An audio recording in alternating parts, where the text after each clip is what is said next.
All right. It is Caneswear TV, and you are live with Gio and Brett. And this week has kicked off phenomenal, Gio. Obviously, it's August 11th. It's a Tuesday. We're, 24 days today from the season? Yes, 24 days. So 24 days. While you're at it, think about who the best number 24s were in Canes history. Lots of things going on. If any of you got a chance to see the smashing inaugural debut of Canes Culture with John Michaels and Brad Tejeda, a phenomenal show, packed with information. Brad always brings it phenomenally. Great job by Brad with all the information, and John Michaels with all the energy and excitement. He's obviously been on the radio for years, so he's got this down, and we are lucky to have both of them on the channel. Tomorrow night, we've got two more new shows. We got Miami Mayhem with Alex Rivera and also DJ Quick, Dennis. And that's at 7 p.m. And followed by that at 8 p.m., we are going to have Benny and the Boys, starring the one, the only Jim Thorpe winner, number 36, the third pick for the Detroit Lions in the draft. Came up with Michael Irvin the same year and made that team in '84 and made that Hurricane group possibly the best group ever. We got Benny Blades and Andy tomorrow, also known as Mr. Hey Hey. Mr. Hey will be dropping in today, so you'll get to see his face today. He's got out of the witness protection program. So the good news is he is able to stay on the get on the show. We were supposed to have him 6 months ago, Gio, but we got to follow all the rules. So other big news today, Gio. As we mentioned, our great team keeps expanding at Caneswear TV. Our goal is to be the preeminent number one team around. We are just started a couple of months ago. We want to thank you all for being such great subscribers, for giving us the opportunity to have. Gio, did you know we have more viewers prescription than anybody? Did you know we have more live watch hours than anybody? And you know why that is? Why is that, Brett? Gio.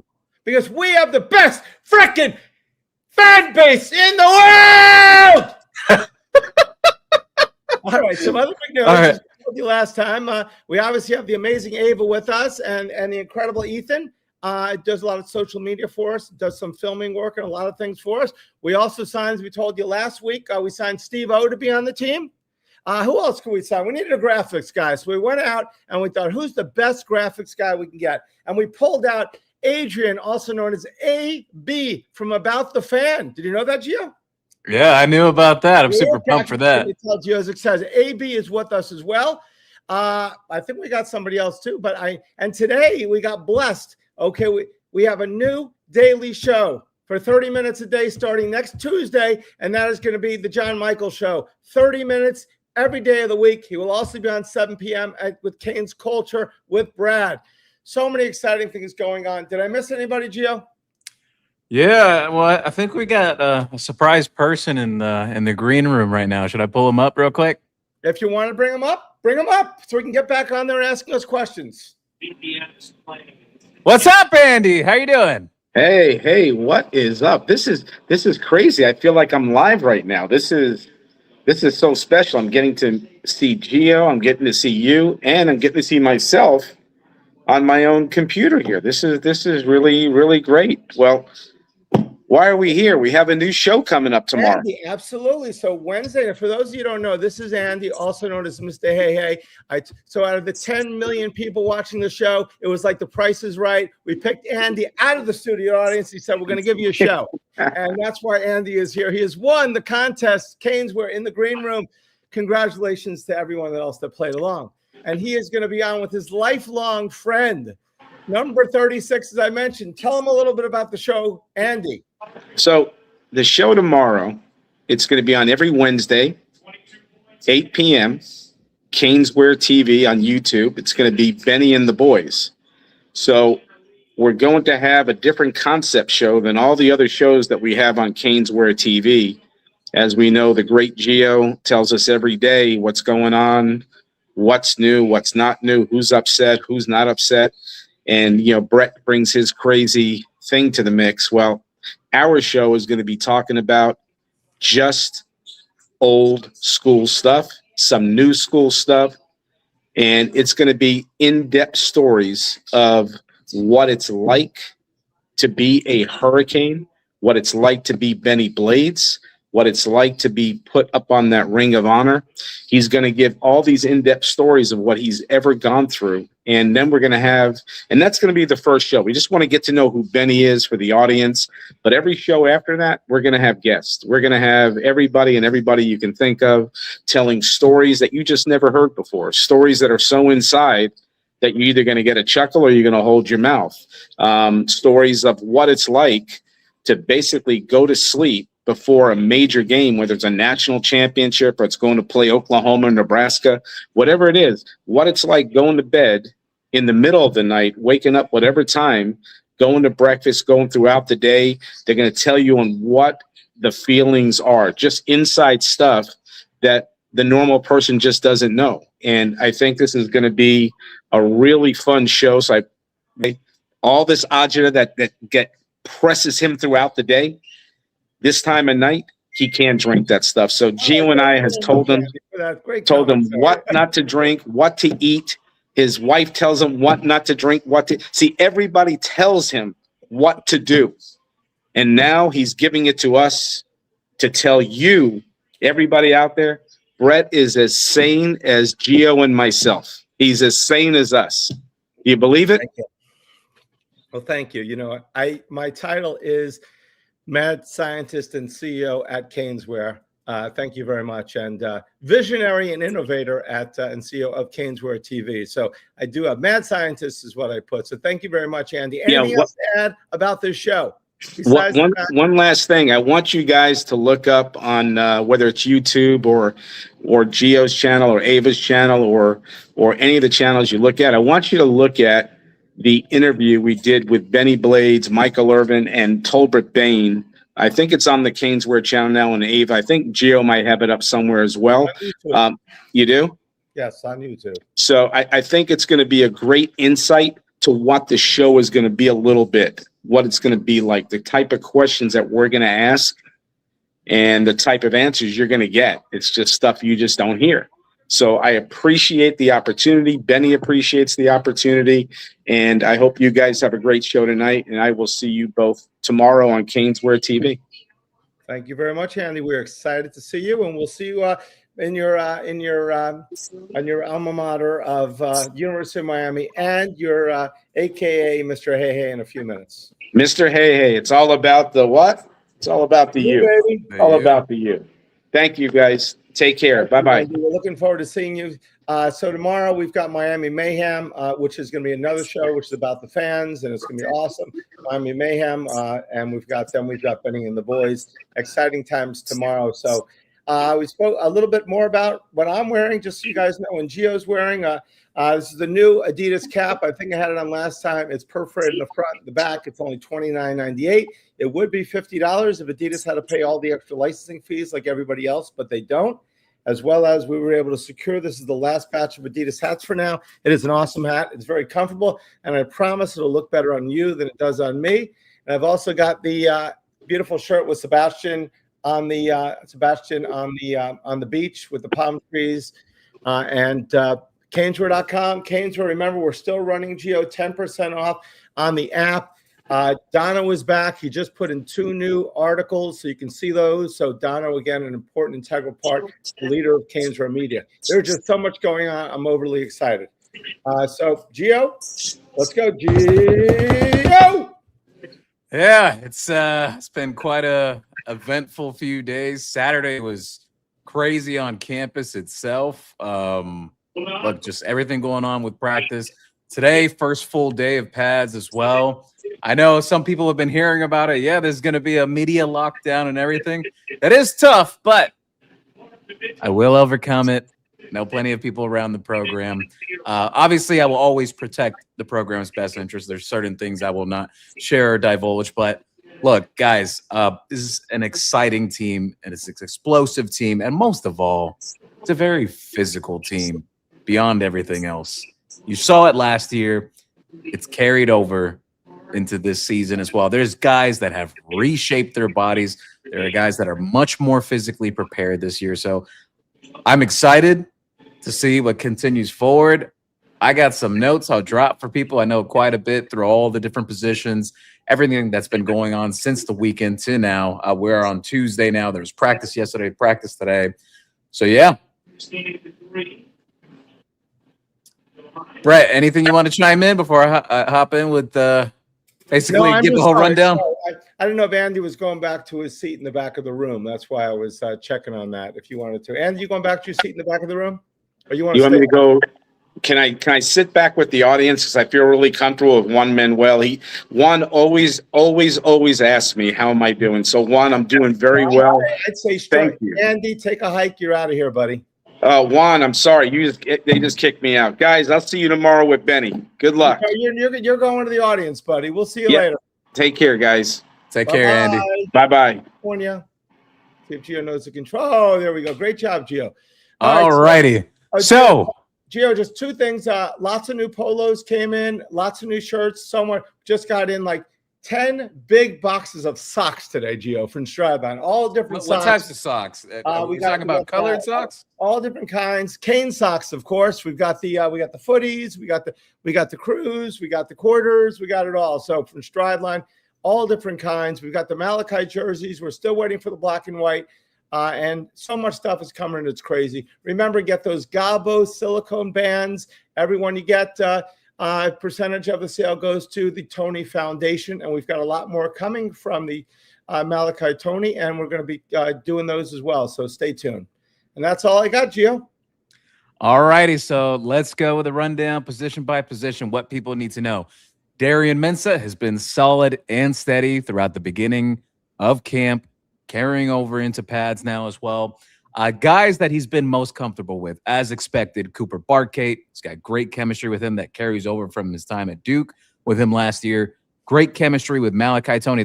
Both of those guys are on the same page right now. So if anyone's expecting some difference or variation of how effective Malachite Tony can be with Darian Mensah as the quarterback in this offense, there will be no drop-off in terms of how good Malachite Tony can be. If anything, he can be better and more efficient because of Darian Mensah's strengths as a deep ball passer. We've talked about this throughout the offseason. The other thing I'll share, Daylyn Upshaw and Joshua Moore. This was in the thumbnail. It's in the title and everything. Everyone's wondering who's going to be the other starting wide receiver? Who's going to be that guy and everything? Look, guys, from the early portion of camp, we're already a week through camp. It's exactly a week now because last Monday was media day. Last Tuesday was the first day of camp. Today's Tuesday as well. So we're already a week through camp. Only 3 weeks remaining until the first game. Well, 3 days and 3 weeks and 3 days. We're that close, guys. It's very close. 3 weeks, 3 days. So 3-3. Daylyn Upshaw and Joshua Moore, I think those two are the likeliest candidates early on in camp to be that other starting receiver. Yes, we've talked about there will be a rotation this year. They will get other guys involved and everything. Of course. But it's been the hotly asked question throughout the offseason. Who's starting next to Cooper? Who's starting next to Malachite Tony? So the thing is with Daylyn Upshaw, this is a guy that he could play all positions at receiver. I know everyone thinks, oh, wide receiver, so he could play anywhere. No. Depends on depth of the field, playing on the boundary, the field side, the wide side of the field. Point is that I'm making here, he is very versatile in the sense that if Malachite Tony needed to come out for a breather, your first slot up, it's going to be Daylyn Upshaw. It was like that even back in the spring. But Daylyn Upshaw has been highlighted by Darian Mensah. He's been highlighted by Shannon Dawson. He's been highlighted by Cooper Barkate as well as a guy that has put in extra work and extra time in throughout the offseason. And I think that translates. When you're getting that extra time in with your quarterback, that timing, that chemistry, that's really big. And that's something that Daylyn Upshaw has with Darian Mensah early on in camp. Joshua Moore has really turned on the Jets the last couple of days. He's definitely made some nice plays recently from what I was told.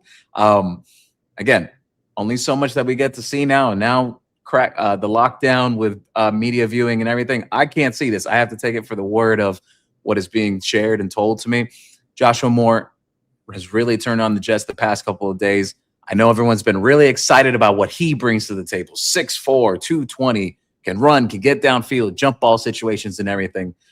The other guys that I'll talk about, Cam Vaughn has had some flash plays in camp. I think it's more so a consistency thing with him more than anything. The ability's there, just has to be a little more consistent. Darian Mensah's testing a lot of things with the parameters, with the offense, what he can and cannot do with this receiver group early on in camp. And they'll continue fine-tuning those things as we get closer and closer to game prep for Stanford and going on the road. Vandrevius Jacobs. I think the craziest thing, Brett, because I said this before camp even opened up in multiple places. I said this here. I've said it on other shows I've made appearances on. Vandrevius Jacobs and Cam Vaughn were essentially number one receivers for their programs they were at last year. And I said at the time that there's a chance these guys may not even start. Mm-hmm. You know, maybe they do start in a different game this year. You know, sometimes things change up throughout a season. But I said that there's a chance that these two guys don't even start, that they'll play, but they may not even start. I think this speaks levels to the talent Mario and the coaching staff have brought in and the evaluations they've made, not just the transfer portal level, but from the high school level.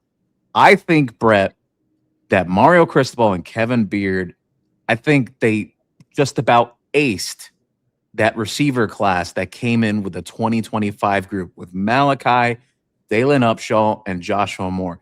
All three are real players. These guys can play. They can make difference, making plays in games, all bring different skill sets to the table. Ton of potential people want to see with Joshua Moore. I think we're going to see more of him this year. Pun intended, Joshua Moore. We're going to see more of him this year. The last thing I'll share, people have asked questions. What about Vance Spafford? You know, everyone's talking about Samarian Wingo. Samarian Wingo's had some good moments too early on in camp, even in some of those 7-on-7 one-on-one portions. I do think he'll play. Not sure if he's going to start this year, but I do think he'll be in the rotation. But when it comes to Vance Spafford, I think there's a chance he could be one of Miami's return guys. I know he's in that competition right now. It's not clear yet who are going to be the guys for kick return or whatnot, but he is in the discussion. So I think that's something to keep an eye on. I want to jump back to quarterbacks. I spoke about Mensah. The other big thing with Mensah is the ball placement, the touch that he has on his passes is something that has stood out in camp, and his ability to fit the ball within tight windows to his receivers. So again, it hasn't been a perfect clean camp. No one's going to be perfect in camp. It's a back and forth thing, but Mensah has been solid and steady throughout, has been what they have expected. The other thing I'll say, Luke Nickel, I've said this since back in spring, it's carried over to fall ball now. Luke Nickel, in my opinion, and from speaking to several other people who saw this up close, Luke Nickel's the clear number 2 right now. He's the clear number 2. I guess people will see how that transpires when the season comes, and if Miami gets up big or they put on in a game or however the circumstance works when the season's here, Luke Nickel is the clear number 2. Number 1 of all things. He processes things much faster, and he goes through his reads and progressions much more swiftly now. He processes the game faster. Spoke about it with him at Media Day, and I see that has translated even in what he's shown in practice and what I've been told through feedback on him. So with Luke, biggest of all, and I think this simply boils down to practice reps. When you're not the number 1 guy, you're not getting all those reps with all the top guys and everything. Some timing things he'll have to get down with some of these receivers, but he has ability to get outside the pocket, which also Darian Mensah has too, and to extend plays. And Luke can drive the ball. Like Luke has some zip on his passes, maybe even a little more than he did last year. So encouraging sign. The other 2 guys, I think Darian, obviously very talented, lively arm. Still think he's going to have to continue working, strength and conditioning wise, as most people expected with him coming in. Judd, a great athlete, but I do think if the season started tomorrow, Luke Nickel's your first guy in after Darian Mensah. Whatever the circumstance may be in a game, he's the first guy in. Running backs, I want to jump to. Mark Fletcher has been healthy, steady throughout camp as expected.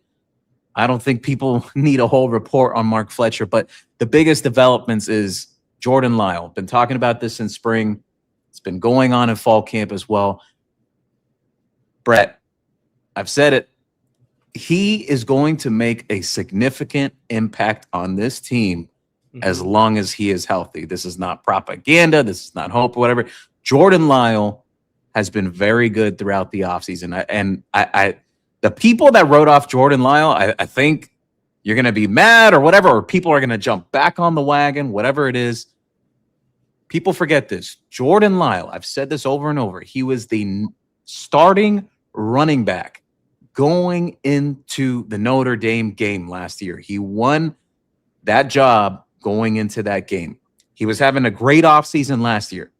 High ankle sprain early on in the season through that Notre Dame game. I'm sure some people saw the video, how he got hurt. Gruesome injury. He was never the same last year. I spoke with him at Media Day. I've gotten the feedback on what he's done early on in camp. I saw what he did in spring. Brett, this guy's body of work throughout this offseason, unless he gets hurt again, I am hard-pressed to believe that Jordan Lyle does not make a significant impact on this team. And I think I said on one of our last shows, Brett, that I think Jordan Lyle sort of becomes that pseudo number 2. I know there's going to be a committee this year, but I think when it boils down to it, like productivity-wise, I think Jordan Lyle is going to be the number 2 in numbers. I absolutely do think so. Gerard Pringle, great vision, great balance as well. Has ability as a +1 in the pass game too. He has had a solid camp as well. Shamar Brown. Here's the thing. Shamar Brown doesn't get like all the praise and everything, but I'm going to say this. Number 1, great teammate. Number 2, great running back when it comes to short yardage situations or playing within the red zone goal line situations. And someone described this best to me when it comes to Shamar last night that I was speaking with. He had told me, like, even if he's like not like the second guy that goes into the game, he's kind of like your 1A, your 1B, 2B, 3B guy that, let's say, Fletcher's in on a drive and maybe he needs a breather. Shamar goes into the game, or Lyle's in on a drive and Shamar goes into the game, or Pringle's in on a drive and Shamar goes into the game, that he fits perfectly in that role because of his strengths and what he does. And even Shamar mentioned when we spoke to him in the media this week that he embraces like the whole competition and everything they have going on. And then on extra measures, Brett, Javian Mallory, this true freshman, he took over the spring game this year. Now we're in fall camp. He's still performing well. He's even more explosive than people remember that he was coming out of high school playing for West Boca. Built very well, too, already well over 200 pounds. I don't know how they're going to do this, Brett, but he's going to play this year. He's going to play this year. Miami has, I said this before about the receivers, like a couple months back. I said, Miami's got the best receiver group in the country when you go by the numbers. I said this recently as well, that Miami's got the best running back group when you go by the numbers. Brett, you bring in a guy like Javian Mallory, and this guy could start for several teams around the country or be like their 1B or their second back for several programs. This kid is good. He is good. He is going to play this year. I don't know how they're going to figure out the whole rotation, but you know what? They got a great situation on their hands. As a matter of fact, Brett, I feel confident about something. I mentioned this offseason as well. I think this offensive line unit, I think they are better in the run game than the group from last year. Wow. But it comes with a caveat that I do think they're not going to be as good in the pass and pass protection out the gate. But I think something that alleviates that is the ability that Darian Mensah has to extend plays and get out of the pocket. Now, I'm not saying it's going to be atrocious, but I just don't think it's going to be at the same level out the gate. Miami will need some tune-up. And, hey, I think their schedule works favorably in that circumstance. So let's jump to tight end and offensive line.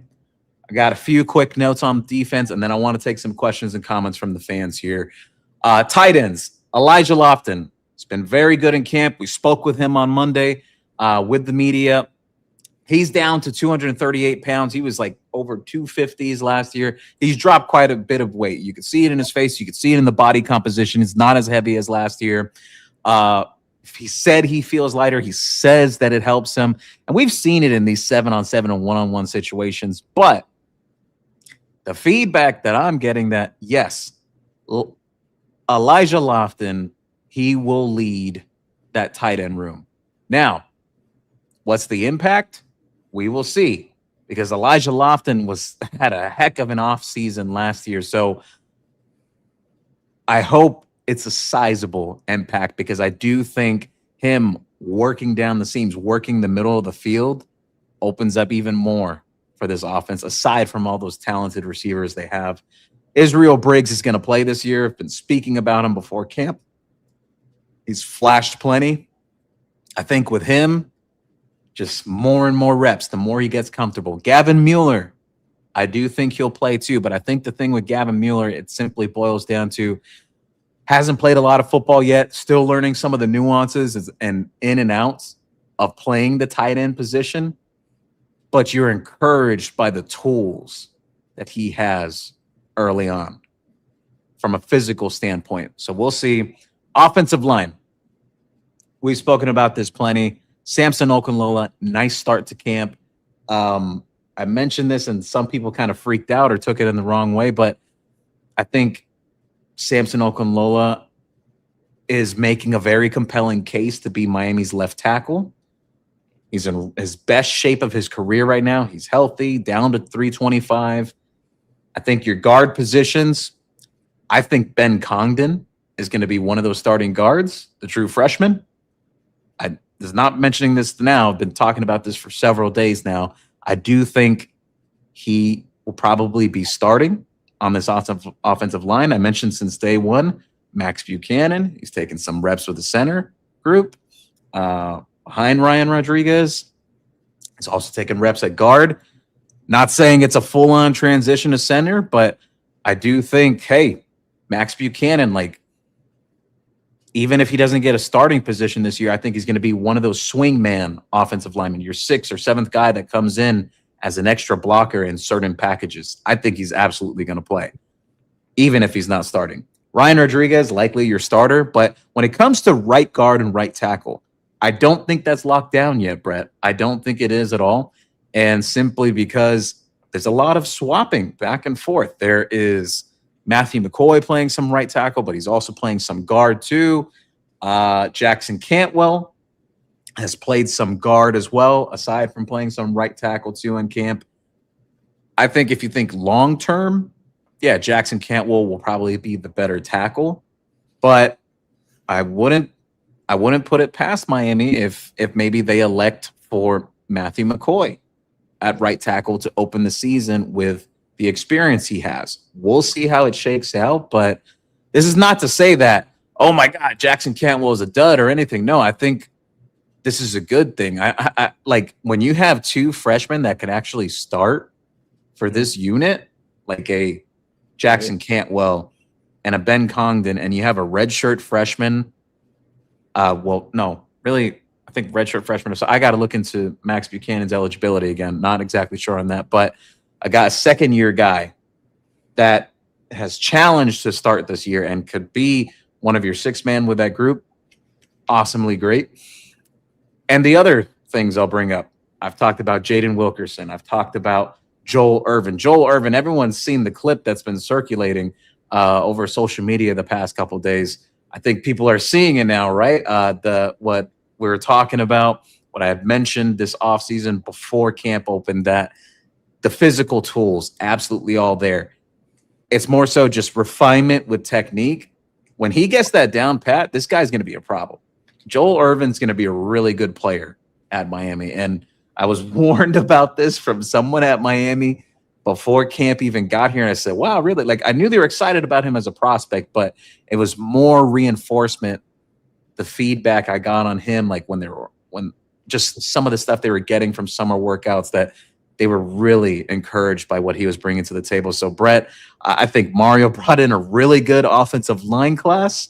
With some of these true freshmen, these guys could definitely make a splash early on, but they're definitely getting a lot of competition because of the D-line. Some standouts, Armando Blunt, physically, the physicality he brings to the game, it's creating trouble for the offense. I think people need to understand the offense is not going to win every day, and neither is the defense. Both are going to have their moments because this is, you know what? It is a good team. This is a team with depth. This is a team with talent. And this is a team that comes in to compete day in and day out. So Armando Blunt, the physicality that he brings to the table, Damon Wilson with his quickness and speed off the edge has created quite a bit of trouble for some of the tackles in camp. But you know what? Iron sharpens iron, as these players have shared in the media sessions we've had after practice is wrapped up. Lightfoot, very much in the mix there. I think, you know, everyone talks about like the whole Hayden Lowe thing from before, whatever. There's no reason to even talk about the Hayden Lowe stuff because Miami's got actual players in the building that it is the next man up mentality. So a guy like Herbert Scroggins, who I mentioned on the last show when I was on here, he will play this year. He's going to be in that rotation. He will factor in with the defensive end room. And I've also shared this before. A guy like Keanu Davis, he could play some D tackle. He played some defensive end at Nebraska. That could be an option as well as a bigger defensive end. So I want to shift D tackle, linebacker, and then broad spectrum of the DBs. D tackles, Justin Scott, Ahmad Moten, anchors to this defense, as I mentioned, coming into camp. Both are healthy. Both are in great shape. And hey, if someone saw on my X account today, I tagged this, but Ahmad Moten did say this during media day, and it's funny enough that it came up now. There was some mock draft. I know it's super early now, but it had Justin Scott going before Ahmad Moten in the first round, and then also O.J. Frederic getting drafted. 3 defensive guys being projected. So, again, still a lot of football to be played. Other guys have gotten first-round projections. I know Damon Wilson's gotten some, Darian Mensah, whatnot, all that. But the main thing to keep here is those 2 guys are anchors to this defense. Jarquez Carter is very strong and stout, playing against the run. Keanu Davis, as I spoke about, high-energy guy, brings pass rush ability from the inside. Armando Blunt can also shift inside on some of those third down packages as people expect. But 2 guys I want to highlight here. Micah Newton. He's gotten much bigger now. He's healthy, too. That's the big thing because he was banged up before. He's healthy now. If Miami will need 1 extra D tackle, I think he factors in there. And 2 freshmen that have stood out physically, Logan Nagel. Ability-wise, I've said this in spring, Kashawn Stansel, his pass rush ability, it's the biggest one that stands out. I think his development path is a little similar to a guy like Justin Scott that maybe he doesn't play a lot his first year, but I do think he'll make some flashes early on. Linebackers, Mohamed Toure having a really good camp. Chase Smith also in the mix there to start. Bobby Pruitt is a name that continues coming up. Kellen Wiley's name continues to come up. Kellen Wiley, but we've been saying this, if the game slows down for him, and I do think that's starting to happen, that he can make an impact, that he can be in that rotation. And another name that I'll toss in there that is also working within that rotation, Kamal Bonner will also be in the mix as well. So those are the names that are circulating a lot right now of the guys that'll play. There's still plenty of time left in camp, but I am encouraged about some of the things I've gotten in terms of feedback after Saturday, Monday, and today about the linebackers group. Defensive backs, last thing to get on, and I want to jump to questions here, guys. I see so many questions piling up. The people are ready for us to answer them, but defensive back-wise, OJ having a phenomenal camp. Damari Brown has been really good. Xavier Lucas has been good as well. Jabari Antoine has taken it up another notch from last year. He's going to be in the playing rotation this year. Ethan O'Connor also in that mix. One name from the freshman group I want to highlight of the cornerbacks. Well, 2 names. Brody Jennings, from a physical standpoint, he could play right now. don't know how much he'll play. Camden Portis, if there wasn't such a log jam between like the safeties and the nickel stuff, this guy could start at quite a few programs right now, Brett. Yeah. Clinton Portis' son is good. This is not like a legacy or nepotism thing. No. This kid, even if his name was Clinton Jackson, he could play at Miami, or he could play just about anywhere in the country. This kid is good. He's absolutely good. He's flashed in the one-on-one sessions, 7-on-7 in the private sessions. He has done very well early on. I think he's shown a lot of encouraging signs of the type of player that he could be. Who else I want to throw out here? So I mentioned Brody Jennings. Safety. Zachariah Poyser, leader on the defense. I think he's gotten a little more athletic and explosive this year, at least from watching him up close. I think like the coverage abilities improved a bit. I think he was a good tackler last year, physical guy, but I think that's definitely something that's improved from his game. Bryce Fitzgerald, there's a lot of rotation with the nickel stuff going on, as I said. It's not that Bryce was that it was a full-on move to nickel from what it appears. He's playing some safety, he's playing some nickel. Omar Thornton's been really good at the nickel spot. We've talked about Omar plenty enough here throughout the offseason. And I think the thing people were sleeping on with Omar, the coverage ability. You know, everyone knew that he was physical, but Omar Thornton has looked really good early on from what I've seen. And then the feedback that's coming back as well. He's done well. JJ Dunnigan, as everyone expects, has carried over some of his performance from spring to now. It is a deep safety room. And one last name I'll toss out there that no one's really talking about at this point, Chris Ewald. Mm-hmm. This is a deep safety room. I know Chris has been working more with the safeties in practice now. I know it's always been the debate. Is he a corner? Is he a nickel? Is he safety? I think safety's a really good fit for him. I remember when he played for, oh my goodness, this was the 7-on-7 team. I'm not even sure if this team's around anymore, but what the 7-on-7 team he was on was Zaquan Patterson and several of these other guys. Even Wade and Charles played for that team. Chris played a lot of safety back then. I think it might be his natural position, but don't sleep on him. I don't know how much he'll play this year because it's a deep room, but I do think if he's patient, because there's a lot of vets in the room, I do think he could be a real player for Miami at some point in his career these upcoming years. So exciting stuff. Oh, last thing, special teams wise, Jake Weinberg, I think he's doing really well early on in that kicking competition. I know it's going back and forth between him and Jack Olson, but Jake did some good things over the weekend as well. So there is your rundown for now. Brett, I think it's time for some questions and comments. I think I spoke plenty about what I can share. Just a couple of quick things. Congratulations, Gio. That was the longest I've not spoken, I think, in my entire life. If Jeff and Ken could actually, I know I could go that long. That could be a problem because and my wife, they think I do talk a little too much. So congratulations, Gio, for figuring out how to do that. Remember, this is Caneswear TV, CWTV. You'll see a lot of on our post CWTV, Caneswear TV. It is the same thing. We will have CWTV, a lot of paraphernalia to give out. No rolling papers, of course, but a lot of paraphernalia and different items from koozies and things like that for people to win. Caneswear TV, remember, please, I'm sure everyone here has, but like the video and subscribe. We've got a ton of different content coming. As we mentioned, we have 2 new shows tomorrow. We have Miami Mayhem coming on, and we have Benny and the Boys coming on. Last night we had Canes Culture with John and Brad. We're adding more shows all the time. Our goal is that you will have Canes content all day long. And as we know, the average Canes fan, especially all of us addicted, can't get enough. So if you listen to a program, they're talking about some other sports, in this time of the year, really, if you're not talking Canes football, there's something wrong right now, if you're a Canes fan. So Canes content as much as possible. Any ideas, we're always looking. Remember, follow us on social media, subscribe to our channel, and also download our app where you can get 10%.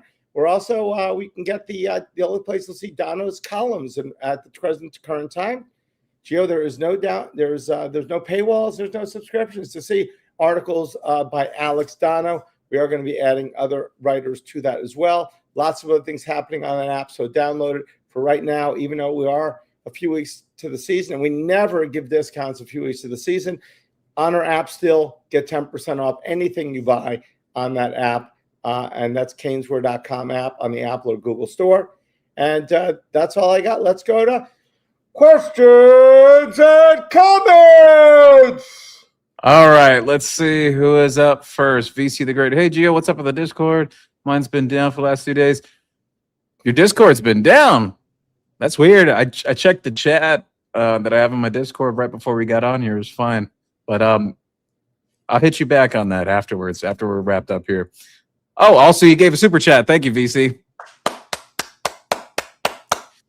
Andy said, hello, boys. One day left for the new show. Benny, and the boys. Hope everybody tunes in tomorrow night, Wednesday night, 8 p.m., right here live on Caneswear TV. Yes.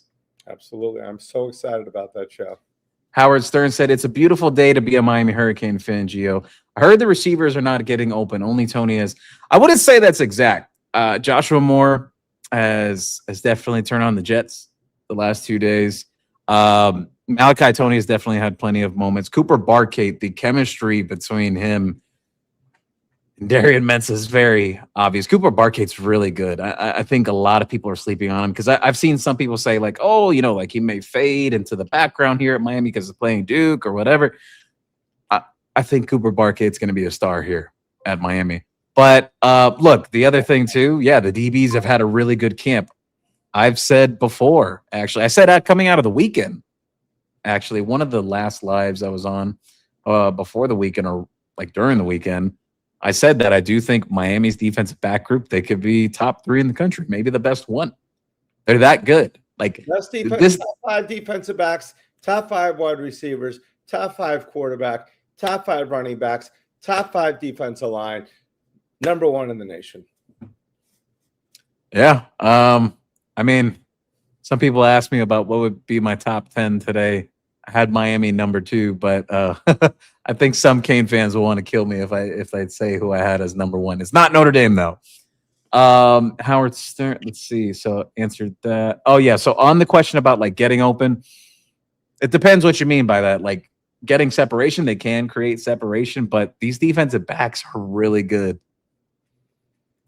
Howard One Manuel said, "Hey, who do we have on tonight? A Bella or Donna Shalala?" Mr. Howard Stern, do not read too much on Give You to Take. Joshua Moore went off today, which we know he can. Upshaw, Cooper, Cam Vaughn have all had good camps so far. Yeah, Cam Vaughn's had some moments. I think just would like to see a little more consistency from him, being a guy that's been around for longer, but don't take that in a negative light when I say that. He still has made plays in camp. Raymond Rodriguez said, what's going on, fellas? Juan Manuel. Hey, Raymond. All right, so Juan asked, Gio, who you got in the horse race for number 3 wide receiver? Cam Vaughn, Upshaw, or Joshua Moore? I have Joshua Moore. And this is even before today. Brett, I think it's going to come down to between Daylyn Upshaw or Joshua Moore, at least off the early returns of camp right now. I think it'll come down to those two. I think what helps Daylyn Upshaw a lot is he could play several positions at receiver. And also the chemistry that he has with Darian Mensah. He's got an extra working with him throughout the offseason. It's very evident early on. But I think with Joshua Moore, where he has the leg up in that competition, the size factor, having a presence like that on the field too. Look, I don't think it even really matters who starts between those two guys. I think both will play plenty, but we'll see. Competition brings the best out of everyone. I mean, there's going to be some rotation, isn't there? Let's say this. We know there's more than 4. There's 4 guys. I mean, 3 guys are going to play on pretty much most plays. So why can't, if there's 40 plays, the guys rotate? I know we want Malachi and Barkett out there all the time, but those guys need rest too. Yeah, those guys will get breathers because this is not a pretty deep, but a deep receiver room, as Daylyn Upshaw shared with me on Media Day. Sorry, I'm just sending something here.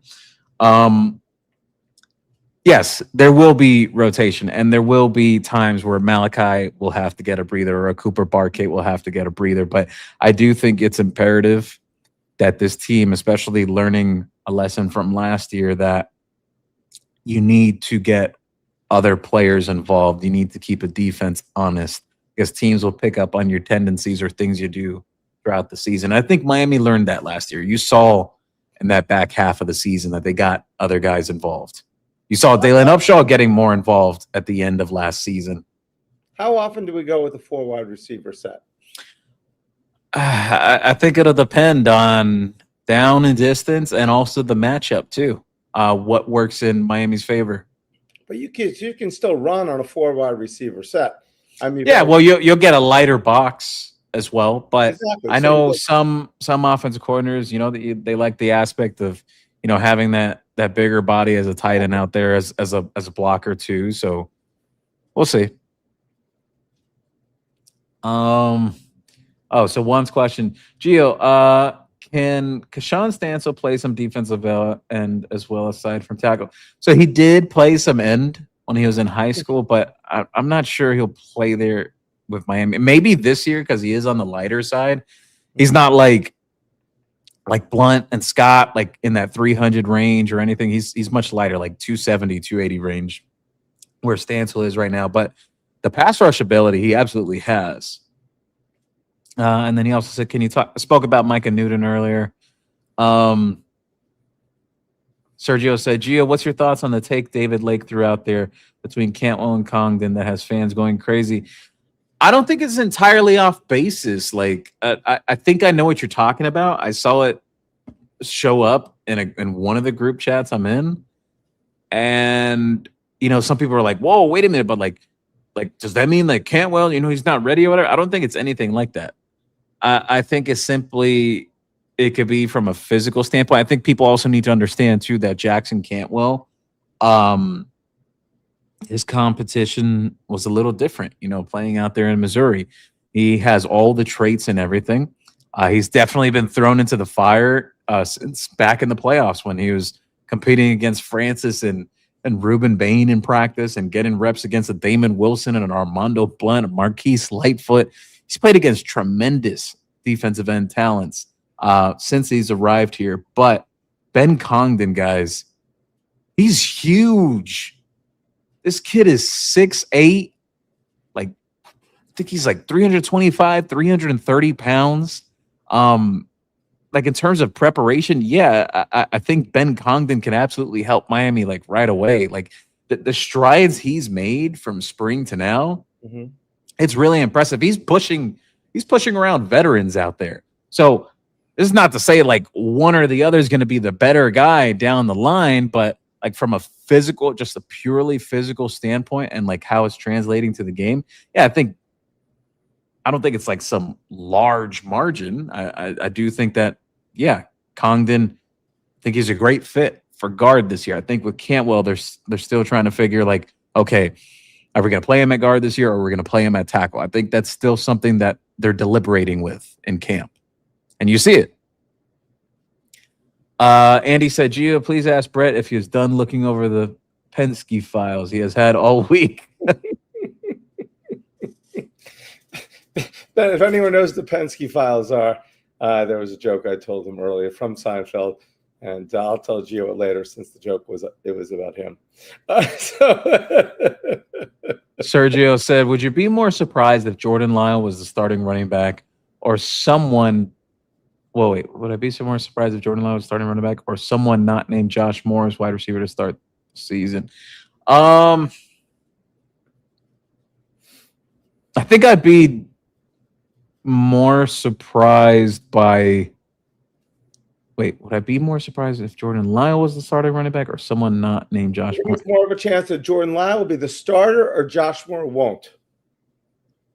I think I'd be more surprised with Lyle, which sounds crazy because I've been praising him plenty, but I do think that Mark will be out there. Mark Fletcher is not the first. Game. Yeah, but he came back after he starred in the playoffs. I don't think so. As long as there's not a lingering injury, I don't think they would do that. Look, I'll tell you this though: Jordan Lyle and Mark Fletcher, they're very close. They're good friends. Mark's family, they're really good with Lyle's family too. Look, I'm just excited to see a healthy Jordan Lyle again. That's the biggest thing. But yeah, I think I'd be more surprised by the Lyle thing because I expect Fletcher to be like the starter on paper as we open this season. But yeah. Andy said, Juan, how are you doing? Charlie from El Paso, yo. Hurricane Grind Mode, Dale, thank you for stopping by. He said, when is the next Malachi Tony signing? I'm trying to get my magazine signed. Well, we are. I know we just had something go on. That was a King Connection thing. So we are working on it. We talk to Miss Tony all the time. Right now, practice is going on. So we are trying to get it. I don't know when that can be. We're definitely working on getting the signing. 100%. Byron Ross said, Gio, now that you got Brett on, remember the Miami versus everybody merch. Exactly. I was just talking about that with Jeff yesterday. I showed him a picture of one that we're doing. We're not going to disclose yet. We're just waiting for approval. But Miami versus everybody is being worked on right now. Hassan said, yeah. The season. Hassan shared, yes, it's Gio and Brett today. Jose, the show was great last night. Looking forward to tomorrow. Thank you, Jose.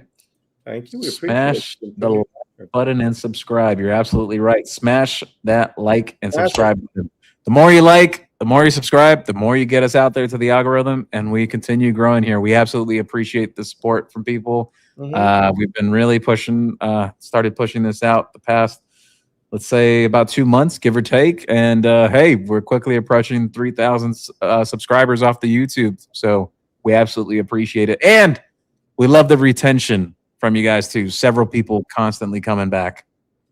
And we love all the other podcasts that watch us. Thank you very much. It helps our numbers. We appreciate you guys watching us on a regular basis.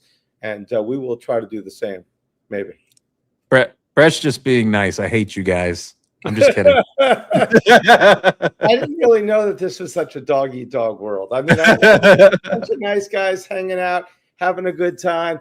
I mean, the clothing world, I always try to say positive things about everybody in the store. If they ask me about another Kane store, I'm always positive about them. They ask me about anything, I'm always positive. And always be positive about anybody else. But, so we understand that some people want our people, but, we appreciate that. That's just a badge of honor to us. Thank you. Juan Manuel said, hey, Mr. Hey, here with the air conditioning of the house blowing my feet. He said, well, Mr. Hey. Hassan said, let's not forget to shop at Caneswear for the best Canes merchandise and apparel. Yes, people, look.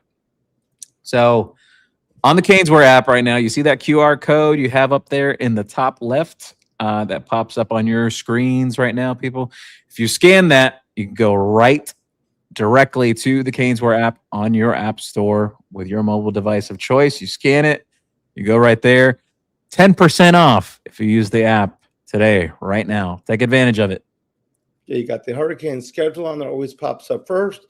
We're going to make some big, there's actually a test site. We're going to be rolling that soon. You'll see that. I'm not mentioning them yet. When you see, you'll say, holy mackerel, that's on the, we'll announce that shortly. That's on the Caneswear app as well. And then you've got, of course, you got news. You've got Dono's last couple of articles. He was in, and that's exciting as well. And you'll see more and more stuff on that app. We are planning on an integrated app where people actually can talk as well.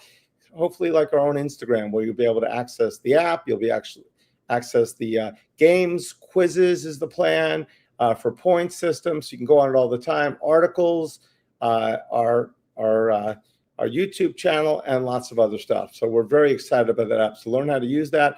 Other specials will come around, other notifications, like the Malachi backpacks is where we announced that. And another thing on Malachi, I know we are talking, I've talked to Miss Tony a few times, who's going to come on the show soon. We are there, we're working on more backpacks as well. And jerseys as well. Lots of jerseys coming in.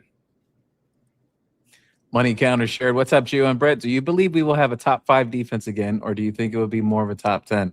I'm going with a top 5 defense. Top and five all the way. Is that my reasoning, the defensive backfield, these D tackles, and yes, I do think these defensive ends are going to do a very good job. And the linebacker room is improved. They have made some strides from last year. So yes, I do think this can be a top 5 defense. I think we're gonna. What is the interception record? I mean, we had the year Benny Blades did 10, and I think we had did Sean Taylor or Ed Reed do 10? Sean also? Taylor had 10 as well. The Benny had 10. I know Ed Reed had 9.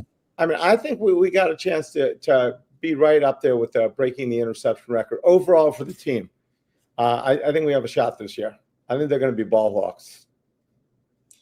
Let's see. Mullet TV, Duck is here, everyone. It's not a real show until Duck is here. Start. Juan Manuel, awesome shirt, Mr. Hey, Albert McKinney. We better see 6 receivers a game. Tony, Cooper, Moore, Upshaw, Cam, Jacobs, and hey, Samarian Wingo is going to play too, man. So they got a deep room. Can we hear 8? I don't know if they'll play 8. That's a lot. 7. That's a lot of guys to put into a game at receiver. Even at 7, it's a lot. Juan Manuel said they didn't have boys nightclub night like a QB Williams of Manny era. He would come in stimulated in the huddle for the FIU game. Oh, you're talking about Jaron, yeah. Quite the stories with him before FIU. We have a legit 6 wide receiver rotation. Lord Bakington, what's up, everyone? Deep Water. Lord Bakington, how much for shipping? Lord Bakington's asking. Lord Bakington says, where is Lord Bakington again? I'm not sure. In the continental United States, it's $7.95. I think we're still out for under 99 in the continental United States. Over 99, 99 and over is free. And those are the 2 shipping rates we have right now. If outside of the country, then that's determined by the computer that tries to figure that out. So 99 and up is free in the continental United States. That's the 48 states, not counting Hawaii and Alaska. We do ship there, but they're slightly different. And under 99 is $7.95. Yep. One Manuel said Canesware is taking all the talent. Lord Bakington said Omar Thorne. He also said we're taking teams' lunch money. That's a fact. What you got on my 40, homie, and my Debo voice. Canesware is definitely putting together an all-star team. Thank you. We have more announcements coming. We've been telling you guys there's a lot of stuff coming up. There's still stuff hidden that we haven't revealed yet. He also said, one Manuel said, here, looking great. Andy, you look like a head coach. How are you today? Andy, the head coach. By the way, Andy has said we got newcomer of the week. We had the Brad and John show, Canes Culture. We got Miami Mayhem, and we've got Benny and the boys, and we are Benny. Andy has said he wants to be the newcomer of the week. So watch all the shows, but watch Andy's twice. He's saying. So Byron Ross said, listen, fans still got PTSD. The culture is set. Organizationally speaking, we will have what we need. Mario will make sure Green Tree practice will be harder than playing at Notre Dame or any place. Yeah. I think Francis Mauigoa said it best. So with what he said at his Giants interview yesterday, where he's like, yeah, you know, that Green Tree, it really makes you. And even like Michael Irvin says, this is Green Tree made, man. They started off the show last night, Canes Culture, with that video of, and nothing better than Francis saying that. You know, hey, how do you feel about the Heat? How do you feel about this? Hell, I played at Green Tree. This is nothing. Yeah. That should be the shirt. I played at Green Tree. Nothing else matters. Let's see. Michael Clark said we can't hear you guys in the last 5 minutes. What? That would have been what time? That was around 9:21. I don't see how though. I mean, people were commenting to what we were saying. Maybe he might have had audio issues because I see it on our end. Everything has been totally fine. It's been running through. It was in the command center. Juan Manuel said, Mensa solid and steady, not spectacular. Look, here's the thing. People are going to analyze every single little detail that I say. Look, guys, the team looks good. Here's the thing, though. I'm not going to run out here and give you every single stat and every little detail. Yeah, sometimes I get to mention, like, oh, this guy scored this touchdown or whatever. I'll give you the stuff as needed that gets shared to me because I'm not going to get full-on detailed reports every single time. Just sharing what has been trickled down to me. Let's see. Lord Bacon said Upshaw, co-starters. Juan Manuel, that's a good point. Jose Gonzalez said, Brett's Caneswear TV roster is looking like Mario's recruiting is getting all the 5 stars. Great job. Thank you very much. We are trying. I'm ringing the bell every time we get somebody new. Jacoby Graggs, longtime viewer. Thank you, brother. He said, go Canes. Juan Manuel said, Cam Vaughn, third receiver. Georgie, thank you for stopping by. Should we put our backup QB in meaningful minutes? You see, I think that's a great point that Georgie brings up here. Mm-hmm. And, well, sorry, I'm not sure if it's like Georgie or George. I don't want to butcher your name, my man, but it's coming up as Georgie here from what I see. So I think you bring up a great point. And the reason why I think it's a great point, because let's say you're up 3 touchdowns in a game or something, getting guys in for like some like key reps like that, like especially if you feel like the game, you have it in hand, that you have control of the game. Mm-hmm. I'm not against it. I'm not opposed to it. I want Miami to put up even more points this year with their offense so that we could see more of these young players, so that they can get key reps, so you can keep veterans fresh throughout the year.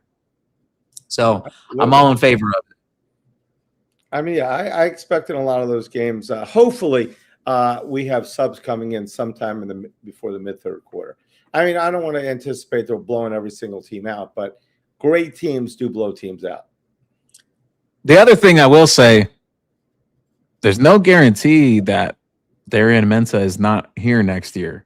It's not a foregone conclusion yet that he's a first-round draft pick, and I think people need to understand the way Daylyn Upshaw is being compensated in the college football game today. Look, why would you not come back if you don't get a first-round projection? So I'm just going to leave it at that. We brought it up several times. Mensa, no buddy ball with your best friend. No, Mensa is a distributor. He is a like point guard of quarterbacks. He likes to distribute the ball around the field. Georgie said Cam Vaughn, red zone threat. Thor the Giant Schnauzer. They're scalping all the flow shows. Let's see. Stowe the boss found a Miami t-shirt I've been looking for since last year today at Caneswear. Shout out to Ava. All right. That is awesome. Awesome. Fantastic. Thank you. Juan Manuel said, hey, don't forget Mylan Paris has been progressing. Yes, he has. But this is a good question from Georgie. He said, who are the top 6 wide receivers? In my opinion, it's obvious. Cooper, Malley. I think right after that, you can go with either Upshaw or Moore. After that, I'd say conversation becomes like Dre, Vaughn, Wingo, like that. I don't know how much Spafford will play this year. He's one of the fastest guys on the team. I think more so he can make an impact early on as a special teams guy, especially as a return man. I think he's got ability there, but I'd describe it like that. And then you could also throw in Mylan Paris and then Tyron Evans like that. I would say like that. Juan Manuel said Cam Vaughn is a deep ball threat. Yes, he is, like I've mentioned. 36 CJ said, Gio, just saw a prediction for Tremont Isaac today. How many kids from Florida will we take for the 28 class? Well, that'll vary, but on your question about Tremont Isaac, Miami's in a very good position for him early on. They've been recruiting him for quite some time now. Ohio State's been on him too. I know they're one of the programs that's been on his trail. The other thing with him, once upon a time, he was considering, and I said this a long time ago, he was considering reclassing to 2027. From what I understand, he plans to stay in 28 though. So, but look, if as long as Miami, they green light that they want to take him, I think he ends up a Hurricane. He hasn't been shy about that, about how he feels about Miami. Sergio said, Gio, why are people so down on this tight end room? I think the group is going to produce more than people realize. Dawson molds the offense to the QB, and Mensa loves to feed the tight end. Yeah. Hey, look. Alex Bauman caught 7 touchdowns as Darian Mensa's tight end, not last year, but the year before. So, hey, he does bring up a good point. Now, on the tight end room, though, I think they have talent. Even Elijah Lofton said it, too. And, look, you know, people can say, oh, well, he's saying that because he's in that group. But, no, I've been saying this before camp, though, and throughout the offseason. The tight ends have talent. That room has talent. Just boils down to consistency. I've been saying this since before camp. I just want to see the consistency. I want to see the consistency. I'm starting to see some of that. I'm starting to hear some of that. And that wasn't exactly the case back in the spring. So it's encouraging. Not saying it's a, how would I say? It's not a done project, a finished project yet, but I do think that room is improving. 365 Canes football. Steve-O, thank you for stopping by, brother. He said Canes were a team. Thank you. Canes were a TV team. Steve-O's lighting it up. He said here, TJ is a must-have. He is the next elite offensive player down here. Seen it up close and just know what it looks like. He will translate to the next level. Yep. Juan Manuel said, is Max Buchanan the clear number 2 center? Some Dominican guy in New York has best plátanos frito con salchichón. He can start at center. So, one, on your question, Max Buchanan's played a lot of different spots. I don't think fans are privy to this, but Max Buchanan has cross-trained as a tackle, even dating back to last year. He has played guard plenty, cross-training now with like doing center. If I had to tell you my hunch, I think maybe they're trying to get him ready as the next center after this year. We'll see.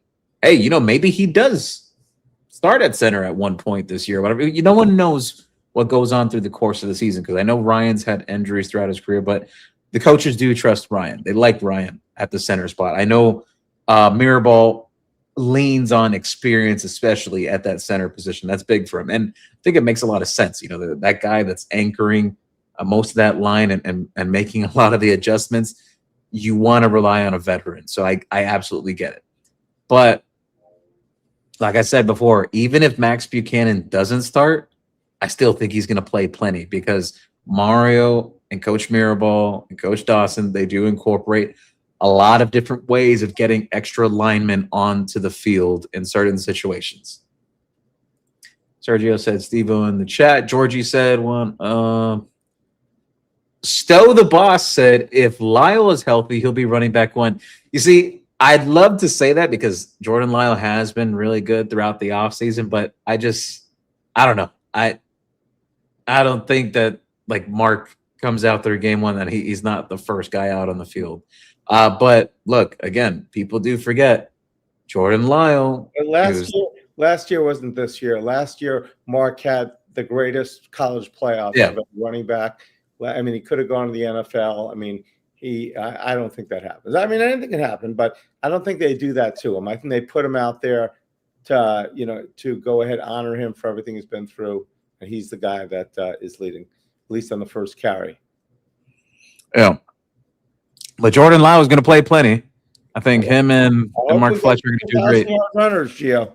We got 4,000-yard runners. Everybody that messages 27 gets a $50 gift card. $100 gift card if we get 4,000 rushers. Lord Baconton says Shamar Brown's a dog. Yes, and he's a great teammate too. He's very much like a guy that's for the locker room. Mullet TV said, can Lyle and Fletcher break that stupid North Carolina rushing record, 544 yards? The team looks like clowns every week. That record stands. Hey, I would love for that to be shattered. I'm with you, man. That was a rough game to watch during the Diaz era. Juan Manuel said, so what does Jordan Lyle bring to the table? Will they let him run outside? Marty Brown is leaner, expect bigger runs. Yes, Marty Brown has leaned up, as I mentioned before, coming into camp now. With Jordan Lyle, talking about a kid that is about 6 foot, 205, 210 pounds, has the ability as a home run threat. Do I think he's as like dynamic as like Gerard Pringle in the sense of like Gerard Pringle's really good on outside runs and pass game? Not like that, but like as a north-south runner, like I think Jordan Lyle can be really damn good in the sense of a guy that if he gets to that second level, he can house it. And I think you need ability like that in your backfield. And I hate to say this part because this is a guy from Notre Dame and everything, but even though Miami shut him down, Miami did a great job playing against Jeremiah Love, but people saw it throughout the season last year. Jeremiah Love was dangerous, not because of just like, the regular touches or anything. It was the fact that on any given one of those touches, he could house it at any given time. It could be a touchdown. So I think that's big to have that in your backfield, and Jordan Lyle has that ability. But doesn't Pringle have that as well? You saw last year the way he just got through Yeah, that line. Pringle can go, but the thing is with Jordan, look, I think it's comparing a little bit apples to oranges. I think Pringle is a little different from Lyle in the sense that he is smaller. I think Pringle can bounce runs to the outside a little more. I like what Pringle brings to the table with his vision. I think Shamar Brown has great vision too. Just not as big as a Lyle, not like one of those guys that you're expecting. And that, again, Pringle can run up the middle. He can inside zone and everything, totally fine. But I don't think he's a guy that you're going to want to feed like 20 carries to in a game if he gets hot. I don't think that's Pringle's game right now. I think you want to get Pringle and you want to give him the best opportunities to make explosive plays, getting creative with a guy like Gerard Pringle. But yeah, that's the thing. Like, I've seen people do that. They try to compare Jordan Lyle and Gerard Pringle. I think they're different types of running backs, honestly. Lord Bacon said Mallory is the future. Yeah, JV and Mallory is going to be really good. He's been really good early on throughout the offseason. Juan Manuel said, is Gio getting high on Miami Kool-Aid supply? Calm down, Gio. Look, people used to say that, I was just like very like even keel or balanced about things before. Yeah, I am excited about this team. I think they're a good team. They got a good roster. I want to say I slipped Gio some of those special vitamins I took before the show. So he is energetic with good energetic, positive natural energy. So 36 CJ, will CJ Cypher reclassify to the 28 class? If so, will that have an effect on Knox Annis staying in the class? So yes, very strong chance of that CJ Cypher will reclass to 2028. Most people consider CJ like almost the consensus number one overall prospect for 2029. So really nice that Miami has 2 5-star quarterbacks coming up in the wings. But will it affect Knox Annis? Hard to say right now. There hasn't been any indication of so. Knox Annis is just, he's been recruiting for Miami. He's been recruiting guys like Asher Jodo and Bryson Wright. He's close with those guys. So haven't heard anything along those lines to this point. But again, things can change over time, especially like if Cypher moves down into that class and everything. We'll see as things progress along. But nothing has hinted that at this point. Georgie said, Brett hasn't said a word in an hour. That was from earlier. Lord Bakington said, just want Lofton to stay healthy. Yes, that's the key for Lofton. Healthy and in great shape for him is the key. 36 CJ, do you do custom jerseys, Brett? We have blanks that we're going to be getting more of soon, hopefully. So we can give you the blank and we can have it done at the at one of the local embroidery shops. It can be done if you're looking for a number and a name. So we have done that for people. All right. Next question. Jose Gonzalez. Can Gavin Mueller be the next Jimmy Graham? I don't know if I would compare him to Jimmy. I think Jimmy was a different tight end, different type of tight end. But yeah, if you want to like compare in the sense that he's still got to learn a bit about the tight end position, yeah, there could be some similarity in that aspect. Mm-hmm. Jorge or George Mayorga, how you doing, man? He said, "Let's go Canes." Thank you for stopping by, brother. Thank you. Juan Manuel said, Brett is in love with his orange Miami Hurricanes shirt and hats. Absolutely.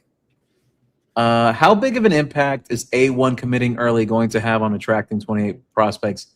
Absolutely huge. It'll impact guys like a Tremont Isaac, a Bryson Wright, several others around the country too, because A1 is a national scale prospect, and he's spoken with a lot of guys around in terms of the top prospects in that class. So it's huge getting a guy like Amir Sears in the stable. It's big time. Blue Green Street. And not only that, it's like this is a trickle down effect even to the park level too, like Optimist and the youth leagues.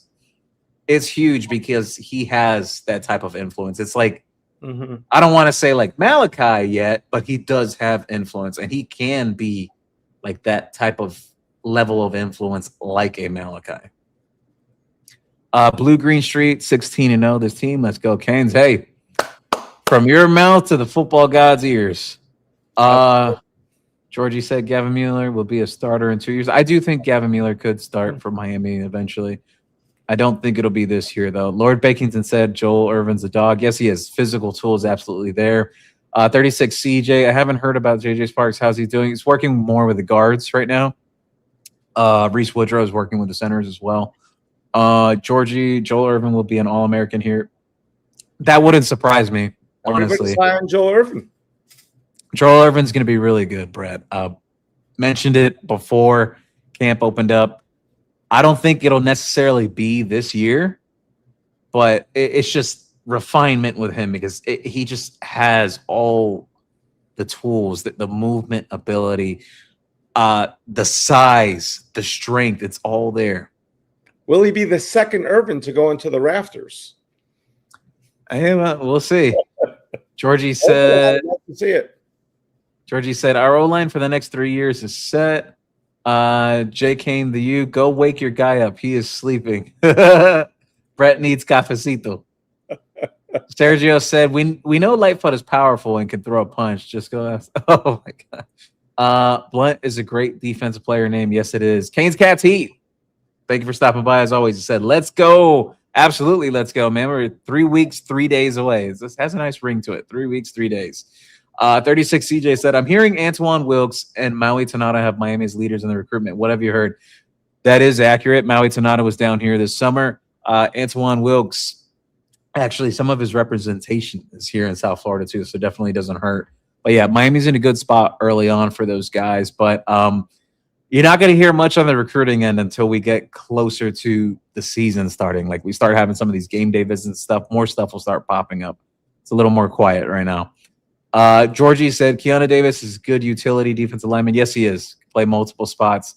Lord Bickinson said Cam Pruitt. 5 rings. Carter and Davis will be the steals of the portal. They will make an impact on this defense. Yeah, Jarquez Carter definitely has made a jump from his time at Ohio State last year to here now. He's put on some size.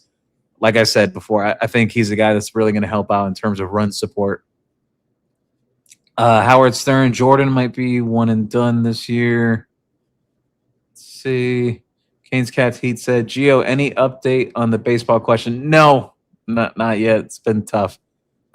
Georgie said Wiley's up to 241. Yeah, Wiley's one of the bigger linebackers on the team. It's like it's either between him or Chase Smith, and Muhammad Trey is like right there with those guys too, just like height and weight wise, like how big and built those guys are. Actually, I'll say this, Muhammad Trey, I think he's in even better shape this year than he was last year. Seems like he's moving around a little faster out there. Wow. Vic and Bastian said, hey, guys, thank you for stopping by. As always, Vic and Lorraine Kane said, happy birthday, Keontae Scott, the great Keontae Scott, one of the all-time one-year impact guys at Miami. Absolutely. Number 0 with one of the greatest plays in Canes history in a big-time game. 904 Hurricane Geo, the national recruiting show doesn't mention Jackson Dollar, tight end committed to Georgia. Have you heard anything recently that Miami's still recruiting him? They mentioned the running back spell from Georgia. Yeah, Miami's still interested in Jackson Dollar. Just, again, we got to wait until we get to the season because you're not going to see visits happening right now. Things are going to open back up. Teams around the country will have game day visits. I don't think Miami's done it all with his recruiting class yet, but we'll get around back to that again soon. All right now is all about you can camp. Bet your bottom dollar Jackson could be a Cane. Which one? Jackson Dollar. Bet your bottom dollar. Oh, well, I don't know if I'd make that bet yet. 36 CJ. Gio, how are we in the Southridge D-line? All 3 of them look like future game records. If you're talking about Antonio Wiltshire for 2028, Miami's position well. I know the other 2 are the 2029 kids, too. That's a little far out. Georgie said, Omar brings the boom. Yes, he does. Mo Canes 4. Gio, which is more likely, 3 wide receivers or 3 running backs will surpass 800 yards each this year? Both. I think that's being very optimistic. I'm going to go with 3 wide receivers. I think that's more likely than the 3 running backs. Does running backs count? Is the 800 total yards, or is it only? I think he means like 800 for on the line each of scrimmage? individually. Okay. Yeah. Dude said, you mentioned Omar and nickel, but I thought Bryce was playing there. Omar and say them. There's a lot of rotation going on. Omar, some nickel. Bryce, some nickel as well. Even Camden Portis. Isaiah Taylor gets some reps out there too. So there's a lot of movement there. Georgie said, I feel both rooms well. 5 rings. Okay, we heard all that's great about the team. Is there anything you've seen at practice that shows concern or needs more attention? Good thing you mentioned that. So I will say, here's what I'll bring up. I want to hear more about the blocking from the tight ends. I think it's encouraging that the tight ends are making some plays in the pass game. I want to hear more about their blocking. That is some feedback I'm waiting on. I have asked about that, never really got a specific answer on that to that point. I've seen some stuff in like the viewing portion that we have been given in the past already at the beginning of camp, but I think that's a very small sample size. I want to hear how it is like when the bullets are flying, when they're outside on Green Tree, not in the IPF, but when they're out there on Green Tree in the blazing hot summer South Florida sun. So want to hear more on that aspect. And nothing else really. Look, those guys are competing. The offense is not going to win every rep, and the defense is not going to win every rep. So I think it's been very balanced, to be honest. 36 CJ. Gio, do you think we'll try and flip Brewster from Texas Tech to go along with Jacobs? I don't expect Miami to go in the direction of Jalen, of the D tackle you're talking about. The kid from Texas, yeah, no. I don't think so. I know he was interested, but no. Deuce said, second question, what's your gut telling you for right guard, right tackle? I think it'll come down between McCoy and Cantwell. Just flip a coin because I don't think they've decided that yet. If I had to say my hunch, I think maybe McCoy being the right tackle because of experience, but we'll see. 305 Sports Now. Gio, I heard more look good the other day. Yep. Vic and Bastian. Gio, I know wide receiver room is loaded. Question is, our special teams punt returner, do we have a speedster? Well, Malachi is definitely an option there at punt returner, but other guys that have been working with the return units, Cooper Barkate, Daylyn Upshaw, Cortez Redding, Samarian Wingo. Feel like I'm forgetting one other guy out there. Van Spafford as well. Mm-hmm. All those guys have been working with that group. Gerard Pringle as well. So, yeah, those guys have all been in the mix. Awesome. Raymond Rodriguez, sorry, late seeing comments. Hey, 305 Sports, mi hermano. 36 CJ Gio. With Cam McGee being Izzy Abrams' homie, do you think that gives us a leg up in his recruitment? That depends. Look, sometimes it definitely helps when guys are friends or have connections with other guys, and then sometimes some guys are friends and they go to different schools. So hard to say. Raymond Rodriguez, I'm excited to see how the linebackers come along now that pads are on. That's the thing, yeah. That's a big one. And Kellen Wiley's one that has popped. Muhammad Toure, Cam Pruitt, all those guys specifically have done really well since pads have come on. Juan Manuel, Will, how are you? 305 Sports Now. Good, man. Ready to welcome in new students this Thursday. Yeah, this is teacher and Dade. Juan Manuel, can't wait for the season to start. Me too. High expectations. Go Canes. Howard Stern said, let's be happy, guys. We got 2 monsters on the offensive line. Absolutely. I could see Lyle on the first drive against Stanford. I wouldn't be surprised. Yeah. You know, maybe they will put him out there during that first drive. Just because a guy starts the game doesn't mean that, you know, he won't come out at one point. Another one comes in. Yeah, definitely see that. Gio Can, I'm so hyped for the season. 1-0. Dominate one play, one rep at a time. Go 1-0 every play mindset. Exactly. Great point. I love the energy, Howard Stern. Yes. Vic and Bastian. Gio, I live in Orlando. Do you know if there's Canes Fest here in Central Florida? No, my friend. But here's the one thing I'll say. There hasn't been any indication about Canes Fest at all. So NIL's changed a lot of things, guys. It's not exactly the same as before. Mm-hmm. Canes Jones, no, Gio. We love each other. Calibration. Let's let everyone eat. Go Canes. Absolutely with you, Canes Jones. Mo Kane's curious to see how much freedom Mensa will have in the offense. I think plenty. And I do think Miami will take more shots downfield this year. Robert Medina, what's up, Brett and Gio? When will the new Adidas slides be in? That's a good question. We have two different types of slides now. They're both really cool. There is a third slide coming, and that should be soon. We definitely have them in order, about 500 pair, and hopefully we'll have them soon. There's a ton of Adidas still coming in. Let's see what else we got here. Can we take a step up on special teams? I need punt blocks and returns. I absolutely agree with you. When Miami's been at its best, they've had guys that can make not only just return game, but guys that those impact plays, those blocked punts, blocked field goals. I know Ruben Bain had that Texas A&M last year as well, which was huge.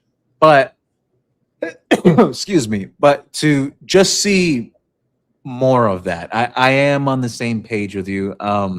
Ed Reed was phenomenal with that. Bubba McDowell, Tremaine Mack, so many guys come to mind.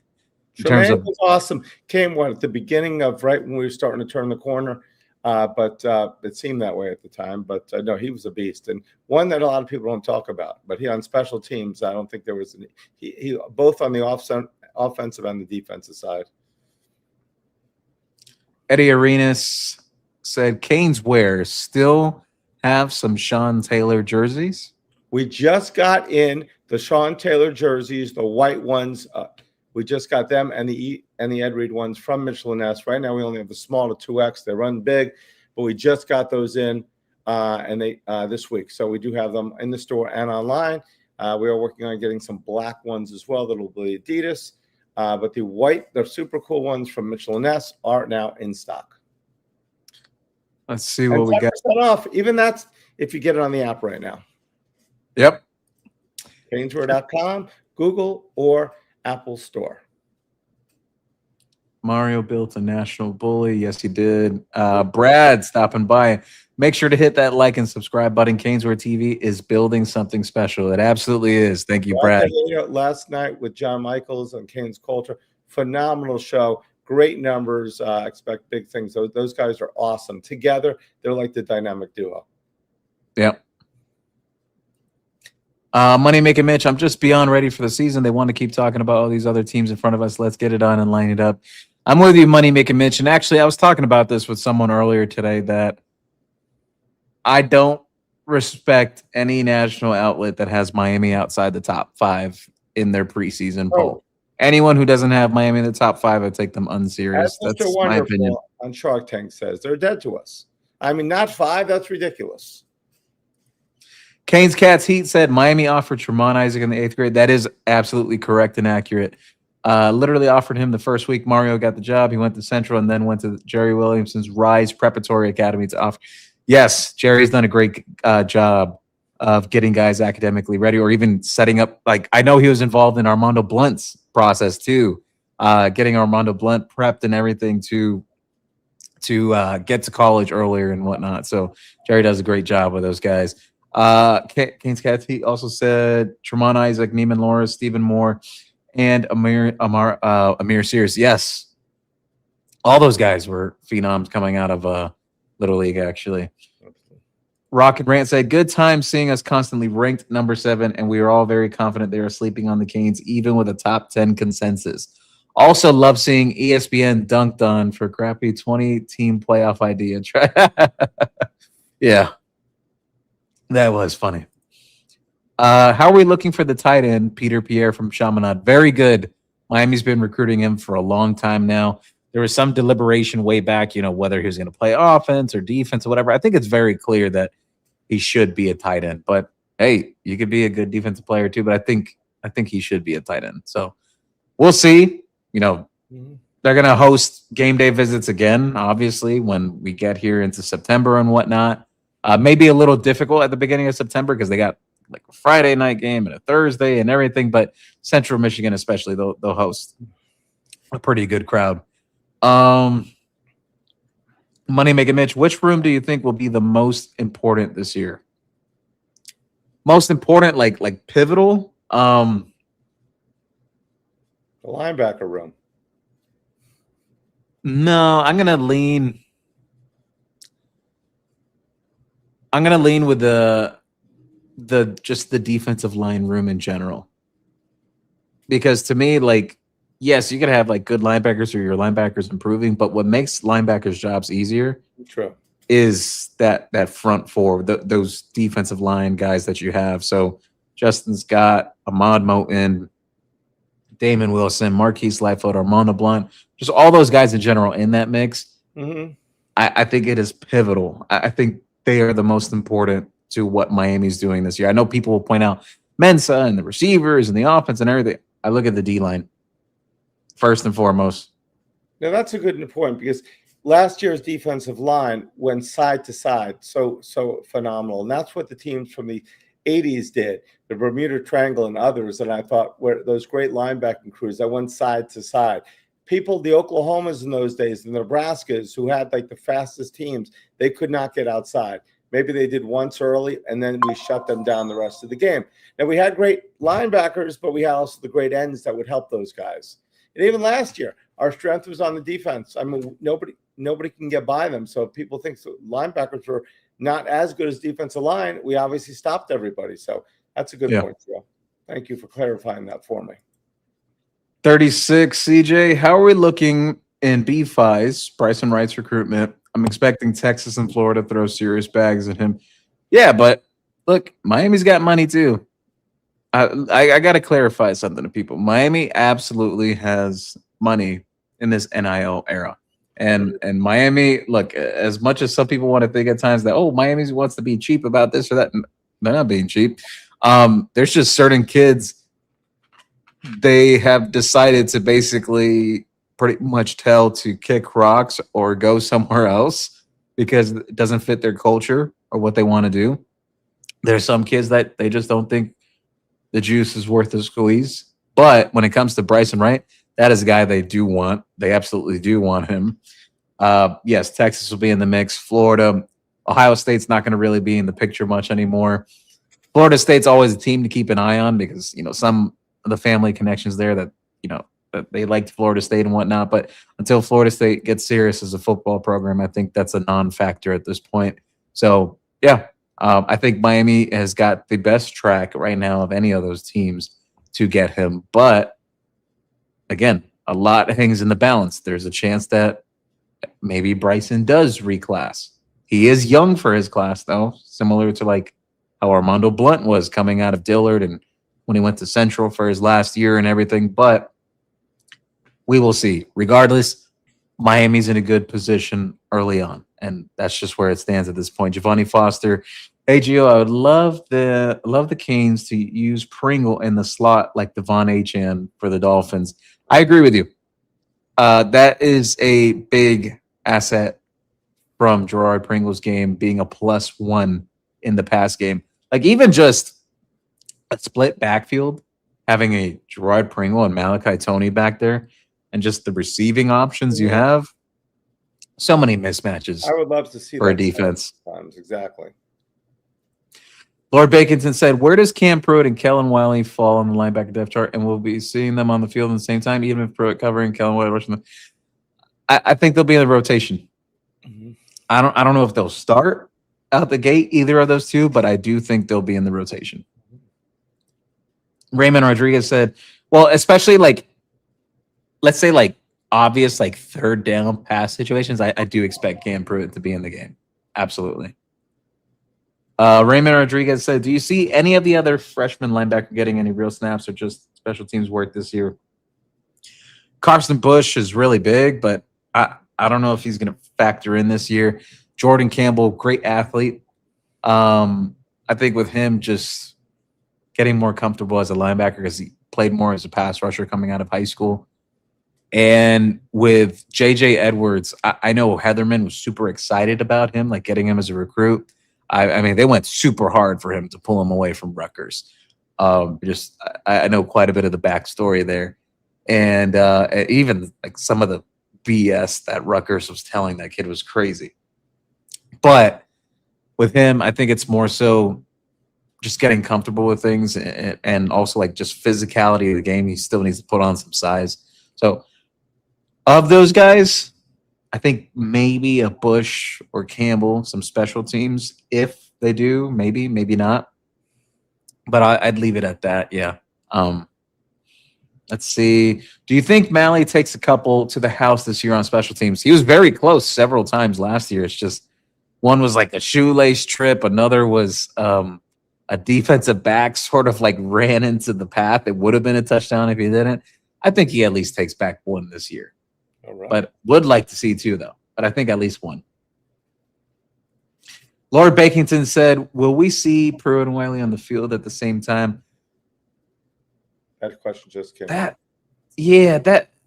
That's a good question, but I think just rotation-wise, there could be times where you see Pruitt and Mohamed Touré on the field. There could be times where you see, like, I mean, I'm not sure how much they'll take Mohamed Touré off the field because just there's a lot of stuff they rely on with him, like in terms of just communication and everything that he does with the front seven. But yeah, I think there could be at times at this point of the year, you could see both of them on the field. You could see Kamal Bonner and Pruitt as well. So yeah, I remember coming out of high school, OJ spoke highly about Ryan. That's who I was forgetting, actually. You see, because I wasn't even reading off of notes when I was speaking earlier. I was just remembering everything. Ryan Mack, he's gotten reps at nickel too, and he's played well. I remember coming out of high school, OJ spoke highly about Ryan Mack before the injury. A lot of people forgot he was in the All-American game with JoJo. That is correct. He did play in the All-American game, played at St. Thomas Aquinas. Ryan Mack is a solid player. He's dealt with a few injuries early on in his career, but he is finally healthy. Don't know how much he's going to play this year either because it's a deep defensive back rooms. It's crazy. Who is this year's team's X factor? As I believe it was Keontae Scott last year. I think it's too early to say, but you ask my opinion. I think the biggest thing is Armando Blunt. Like you absolutely need him to take over in games, and I think he has the ability to do so. Mo Kane said Pringle comp to Greg Cooper. I think much faster than Greg Cooper. I think if there was one thing that maybe people had maybe a knock on Greg Cooper was that he didn't have like the top end speed, but was still like a really fun player to watch, like the receiving ability and as a running back and everything. But I think Gerard Pringle was much faster than Greg Cooper was. It just speaks to how deep our program is a running back. Yeah. Lord Bakington said, how is Ryan Mack? Just spoke about that. Giovanni Foster said, hey, Gio, what's your feel about our new running back coach? I think he's a young, energetic guy. Plenty of people in the NFL highly respected him. A lot of people respected the work that he was doing with the Broncos and whatnot. We will find out this year. But, hey, I will say, of the offensive groups, the running backs have done really well in camp. Like I said it earlier in the show, that this offensive line, I think they are better in terms of the run game than even the previous group. So, Money Making Mitch, will the Canesware team be live at the home opener? So there's still arrangements we're making around that. They will possibly be someone. Well, wait, no, you said the home opener. Oh, the Canesware team. He's talking about the TV team, or he's talking about the Canes. We won't be selling there, but the Canesware TV team will be there.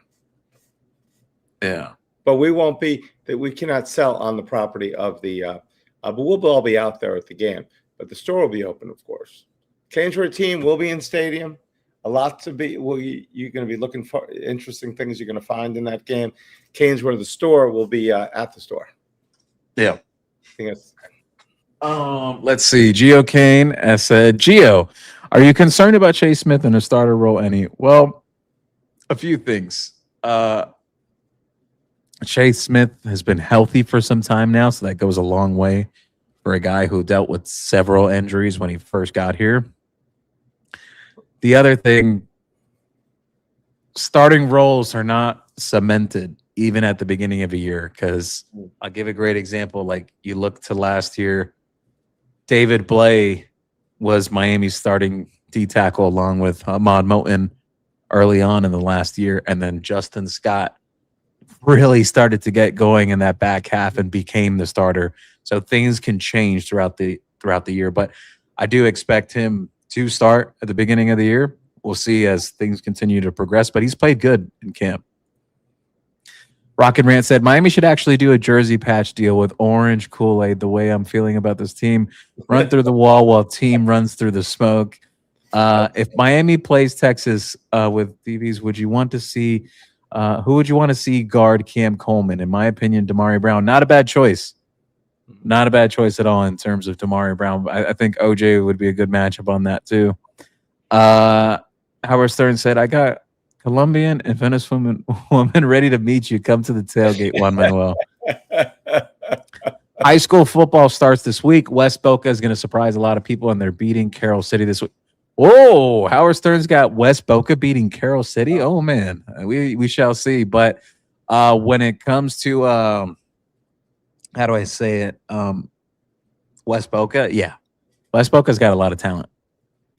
Actually, there's quite a few people coaching at West Boca right now that I know.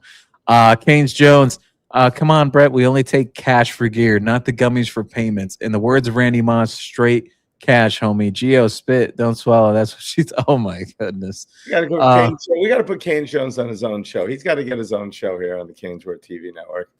We're gonna start a petition. Howard Stern, I'm Dominican, but Cuban women are my favorite. That make obviously both. Brandon Brock. So how is the linebackers looking? I haven't heard a lot of hype, so it's concerning. Spoke about the linebackers earlier, but can mention again briefly. Muhammad Therese looked good early on in camp. Definitely in better shape than he was last year. Looks really athletic at this point. Cam Pruitt, probably Miami's best cover linebacker. Kellen Wiley has flashed early on since pads have come on. And Chase Smith will be in that mix as well. He'll probably start to open up the season. And Kamal Bonner is somewhere in that mix as well with the rotation of linebackers. Juan Manuel said Colombiano, Venezuela. Spoke about Chris Ewald earlier, little Fred. He's done well, actually. Working a lot with the safeties group, but just really deep rooms, guys. Juan, don't worry, they will dance street. Howard Stern to you. Oh my God, they're having their whole sideshow. Yes. Do you ship to Toronto? Yes, we definitely ship to Canada. Most countries we ship to. Let's see. Juan said, Gio, can you tell me a little on defense tackle Bacon, Newton, Logan, and the Penn State flip? What about that true freshman linebacker from Louisville? I can see Kellen Wiley having 6 sacks. Okay. So on your questions, Bacon, little undersized in terms of like weight right now as a D tackle. Don't think this will be his year yet right now. Spoke about Newton earlier, but I'll say again briefly, much bigger now.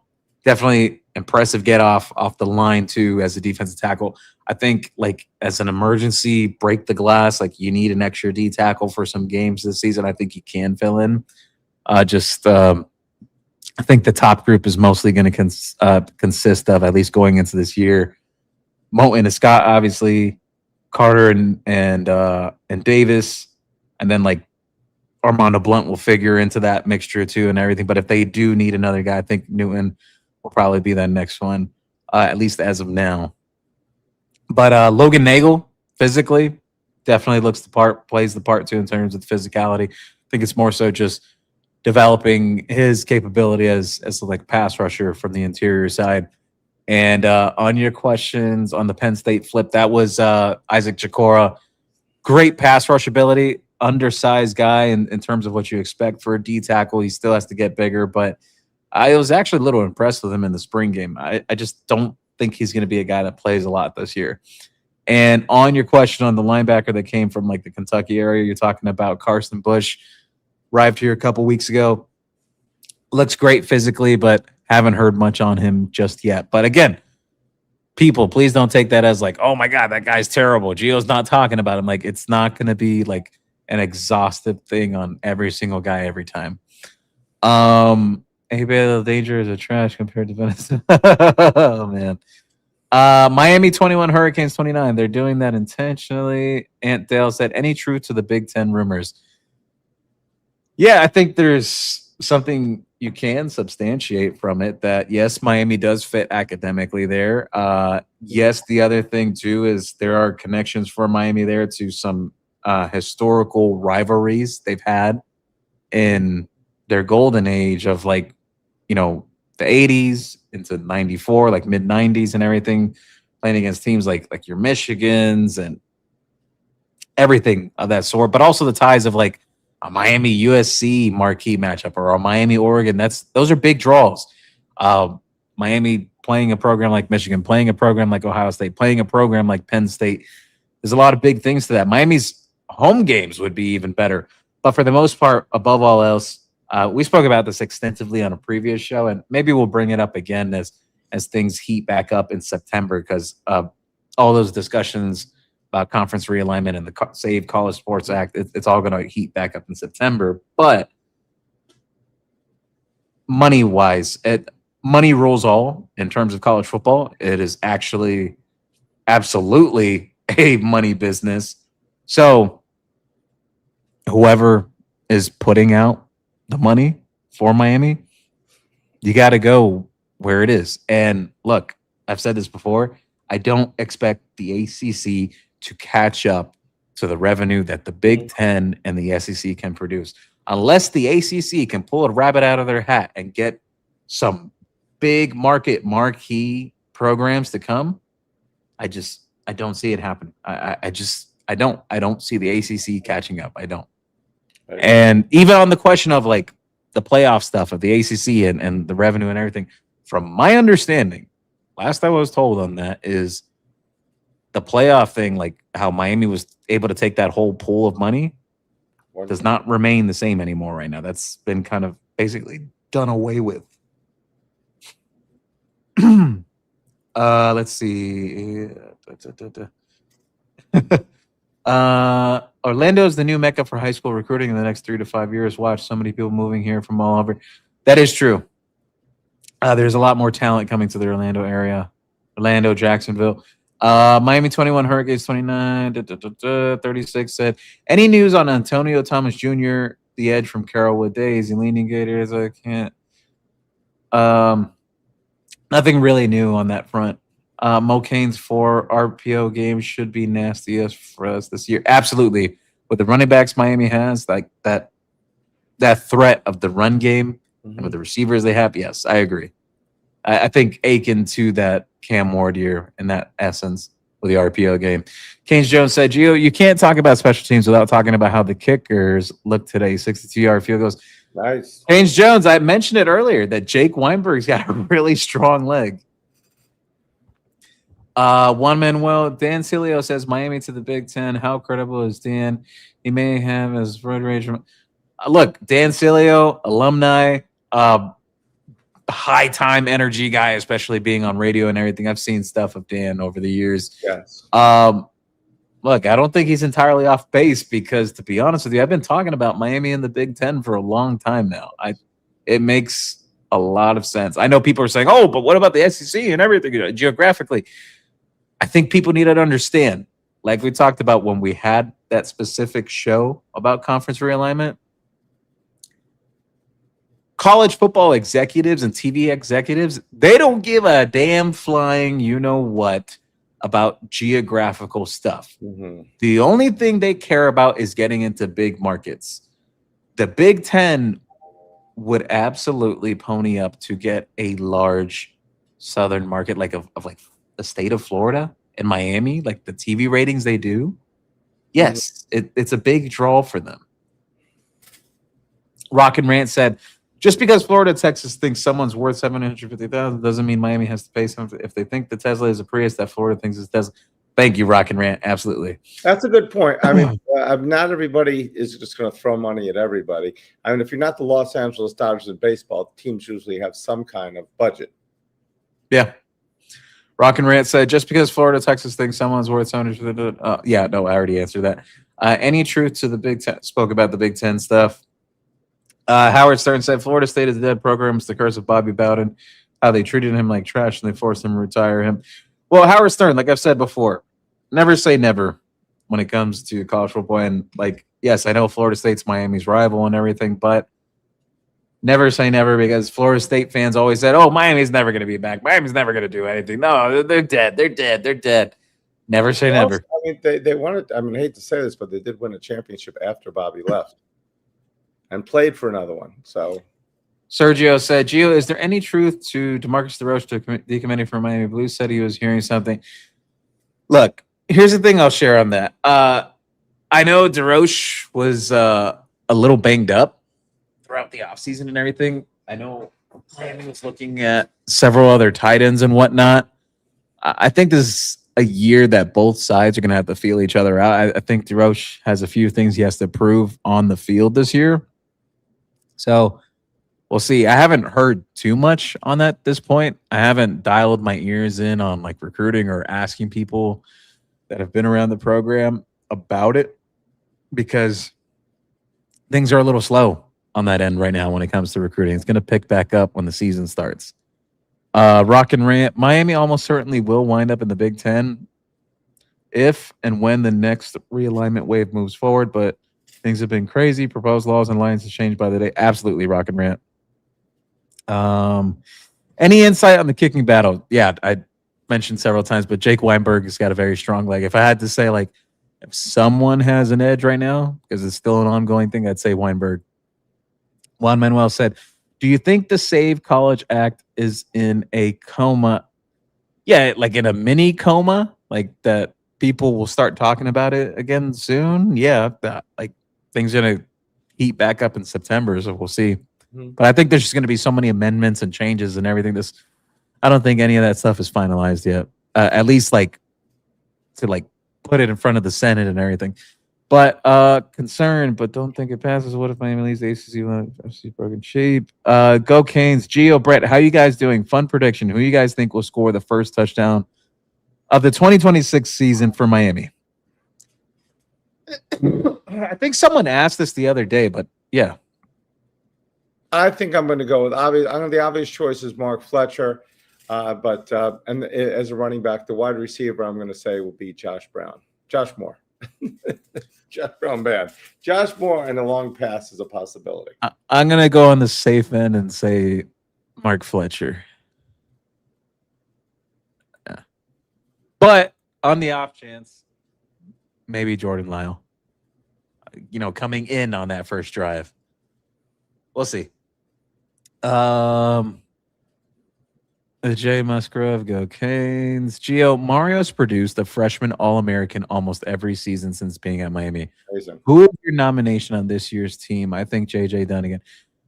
I think, yeah, J.J. Dunnigan could definitely be in that conversation, but I'm going to lean more to, like, either Ben Congdon or Jackson Cantwell, or maybe even both of them.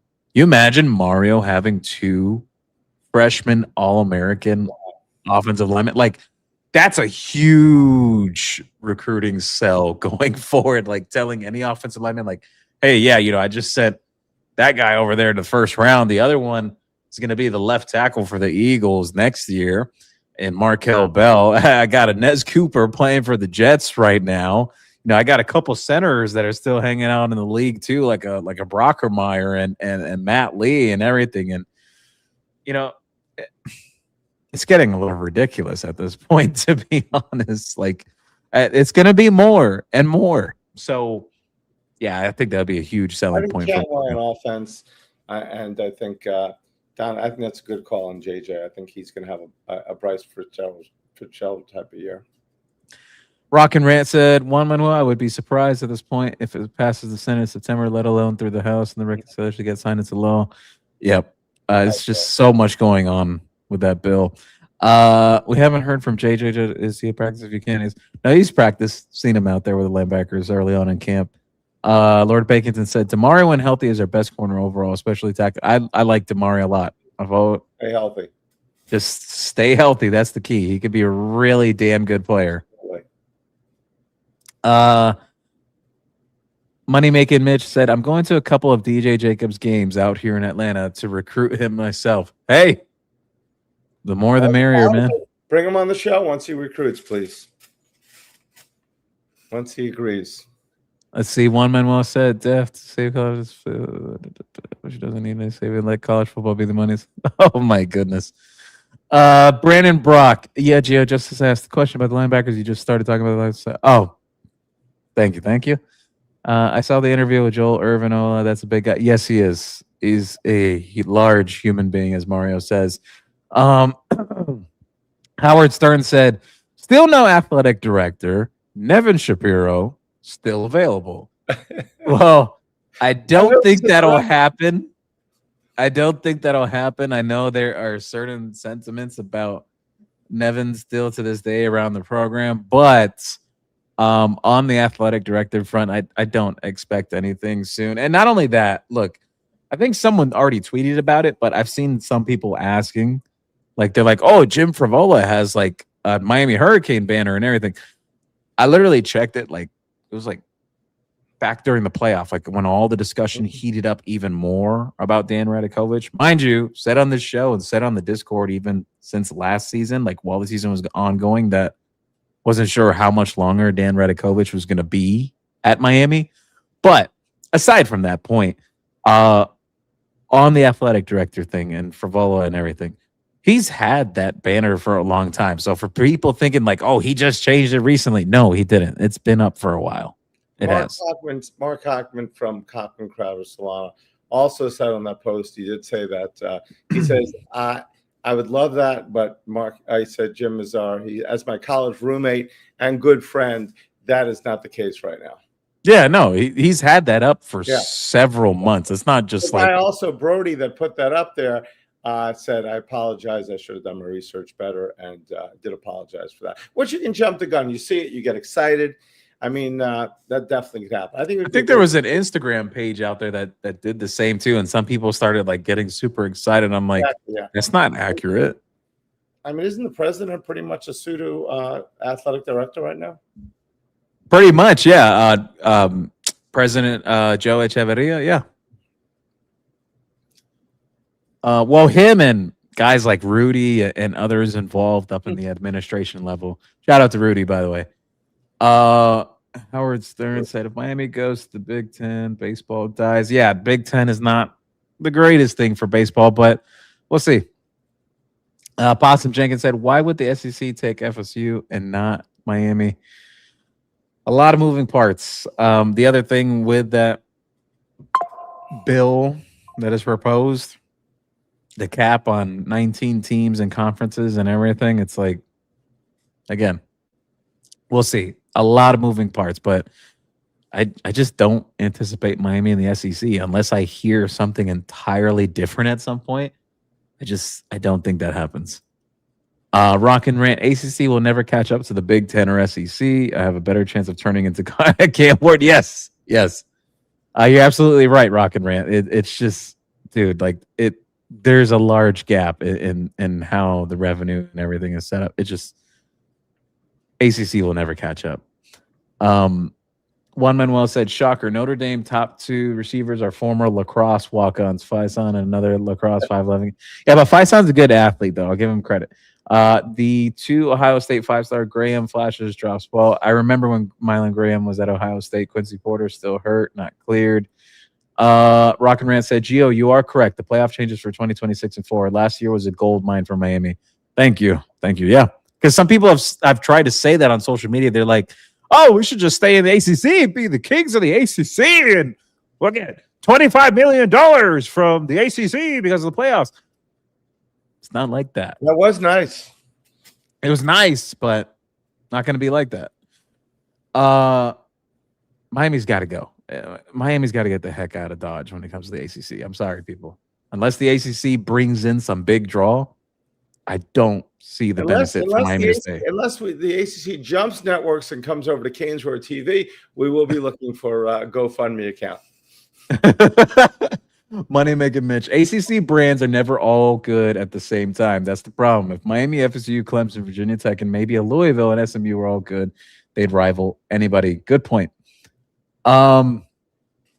Raymond Rodriguez, Big Ten needs a Southern team. We would be open up a whole new market for them. Plus, snowbirds love Florida. Thank you. Multiple facts there. Yes. And again, when people say, well, damn the Big Ten, that terrible weather for November games and whatnot. Well, you know what? The TV executive says, well, damn you fans. I care about my millions of dollars getting a Southern team like the Miami Hurricanes in my conference. Sorry, people. They could just play the first 6 games on the road, the Hurricanes, and the next 6 at home. Howard Stern, Florida State has no money. Miami never spends money until now. Huge difference. There are some wide receiver concerns in Notre Dame. Greathouse's comeback player with serious hamstring injury that could flare up. Notre Dame doesn't have an established deep threat, and tight end is similar to Miami. Yeah, I know tight end is not exactly established for Notre Dame right now, so we'll see. They're definitely do not have the talent we have. Paul said big dumps. Not sure what you mean by big dumps, but hey, maybe I'll do one after the show. We'll see. Juan Manuel said, what do you get when you team up Nevin Shapiro and Brendan Sorsby, a reality TV sports show? Jose Gonzalez, Mally scored first last year, and I'm picking him to score the first one this year. Hey, that is a good point. Yeah, he's definitely the favorite, in my opinion. Sergio said, hearing all these elite offensive linemen Miami has, I bet that is why Mark Matthews chose Texas A&M. He saw the truth and didn't want to compete. Who knows at the end of the day? Look, there are people at Miami that are still befuddled by that whole decision and everything. Like, just what makes more sense is the logical thing, the local team and the offensive line development. But not always do people make decisions that make sense. We want you if you want us to be. If you want us, you don't want to be a Cane, then you're not going to be a Cane. Gio and Brett, did you know that Nevin introduced Mario to his wife? No, I mean that would be a news flash to me. Yeah, I think he never introduced me to my wife. Can we please get the end zone painted in Miami Hurricanes logo and colors? It's a damn shame they don't do it. I do agree with you, Howard Stern. I absolutely agree with you on that. I think that's a touch that doesn't get done at Hard Rock, even though they do a lot of other great things like the Ring of Honor and all the other touches they put in the stadium. But that is one that, yeah, I hear you on that. Congdon and Jackson Cantwell will start on the right side. No, I don't expect two true freshmen to be on the same side. I think that'll be split up. They'll have a vet next to each of those guys. Cantwell can handle right tackle. McCoy's there, spot left guard. Sergio said, wouldn't the Sherman Antitrust Act squash the Save College Sports bill? Yes, antitrust it does create issues as well. So we'll see. Giovanni Kennedy says, what does Miami get from going to the big? My friend, money. Lots money rules all in this age of college football. I understand what people say, but geographically in the SEC and it's closer and everything, but the Big Ten has much more to gain. And the other thing too is there will be a little pushback from the SEC side about getting Miami in there. And again, that's going to come from Florida. And so look, several things can happen, but as of today, I think it's much more likely Miami ends up in the Big Ten. And I'm not saying this just now because all this is coming up. I've been talking about this for a long time. Junior Bar, LSU stole the O-lineman Canes wanted. Hope Lane loses 5 games this year. Oh, you're talking about Jordan Seaton, yeah. But I think it worked out fine for Miami. Mensa and Barquet, we're going back to Cali. Yes, they're going back home for that first game. Robert Medina, any word on the new Adidas slides? We already mentioned that. Yeah, that was but we do have the slides and the new Adidas sneakers both coming in. Adidas has said we're just loading them on the container, and I said, okay, we're supposed to have them by a certain date, but like usual, we are a little late on this particular one. We'll be on time. We're early on some things ahead of everybody else in this one, so we will get them soon. Money Making Mitch said, really enjoy the show. Best in the Canes business. Thank you, Money Making Mitch.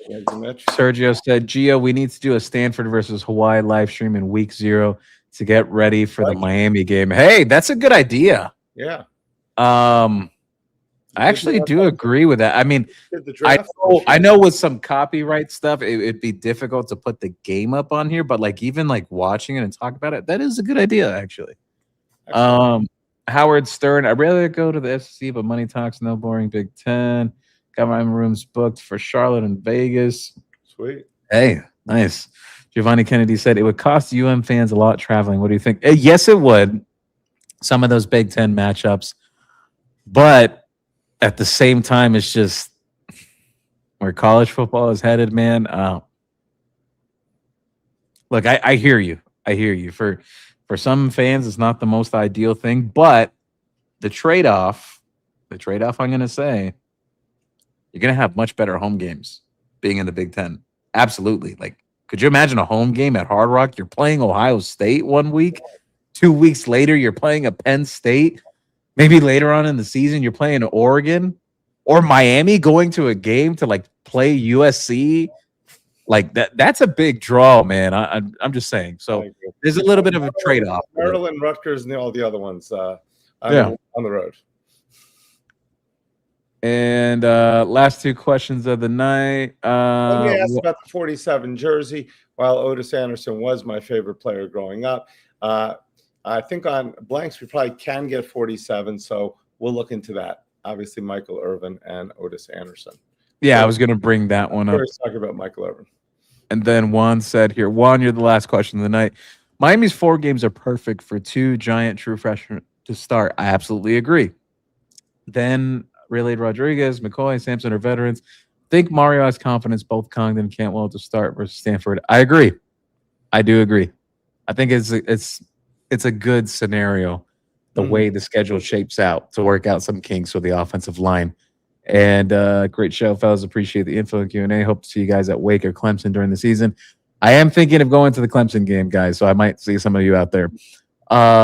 Junior Bar flights are 3 hours to the Midwest, NBD. Plus, all those Big Ten teams coming to Miami will fill the stands, unlike Wake Forest or Virginia. Thank you. What we just said, better home game schedule if it is the Big Ten. And no amount of money would be too much for me to march into the shoe to bully the Buckeyes. Yes. Well, maybe with the $60 million, it could be a fund for the fans. $60 million per year, whatever it is, it could be a fund for the fans to travel. With all that said, thank you guys as always for stopping by to watch Caneswear TV. I'm your host, Gio Milian, joined here as always with Brett. And also, hey, guys, use the Caneswear app. If you use it right now, you download it off your smartphone mobile app store, whether you're using Apple, Android, whichever device you're using. You could scan that barcode right up in the top left, get 10% off on your next purchase of Miami Hurricanes gear and apparel.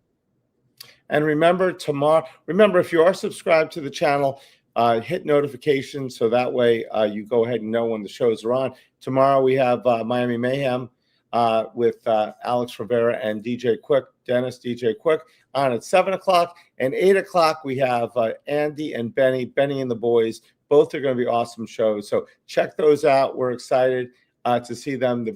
And that's going to be awesome. So full week of programming here at Caneswear TV, and we are excited and very thankful for you guys to choose us to spend your evenings with. Absolutely. Go Canes. Go Canes. We'll see you guys soon.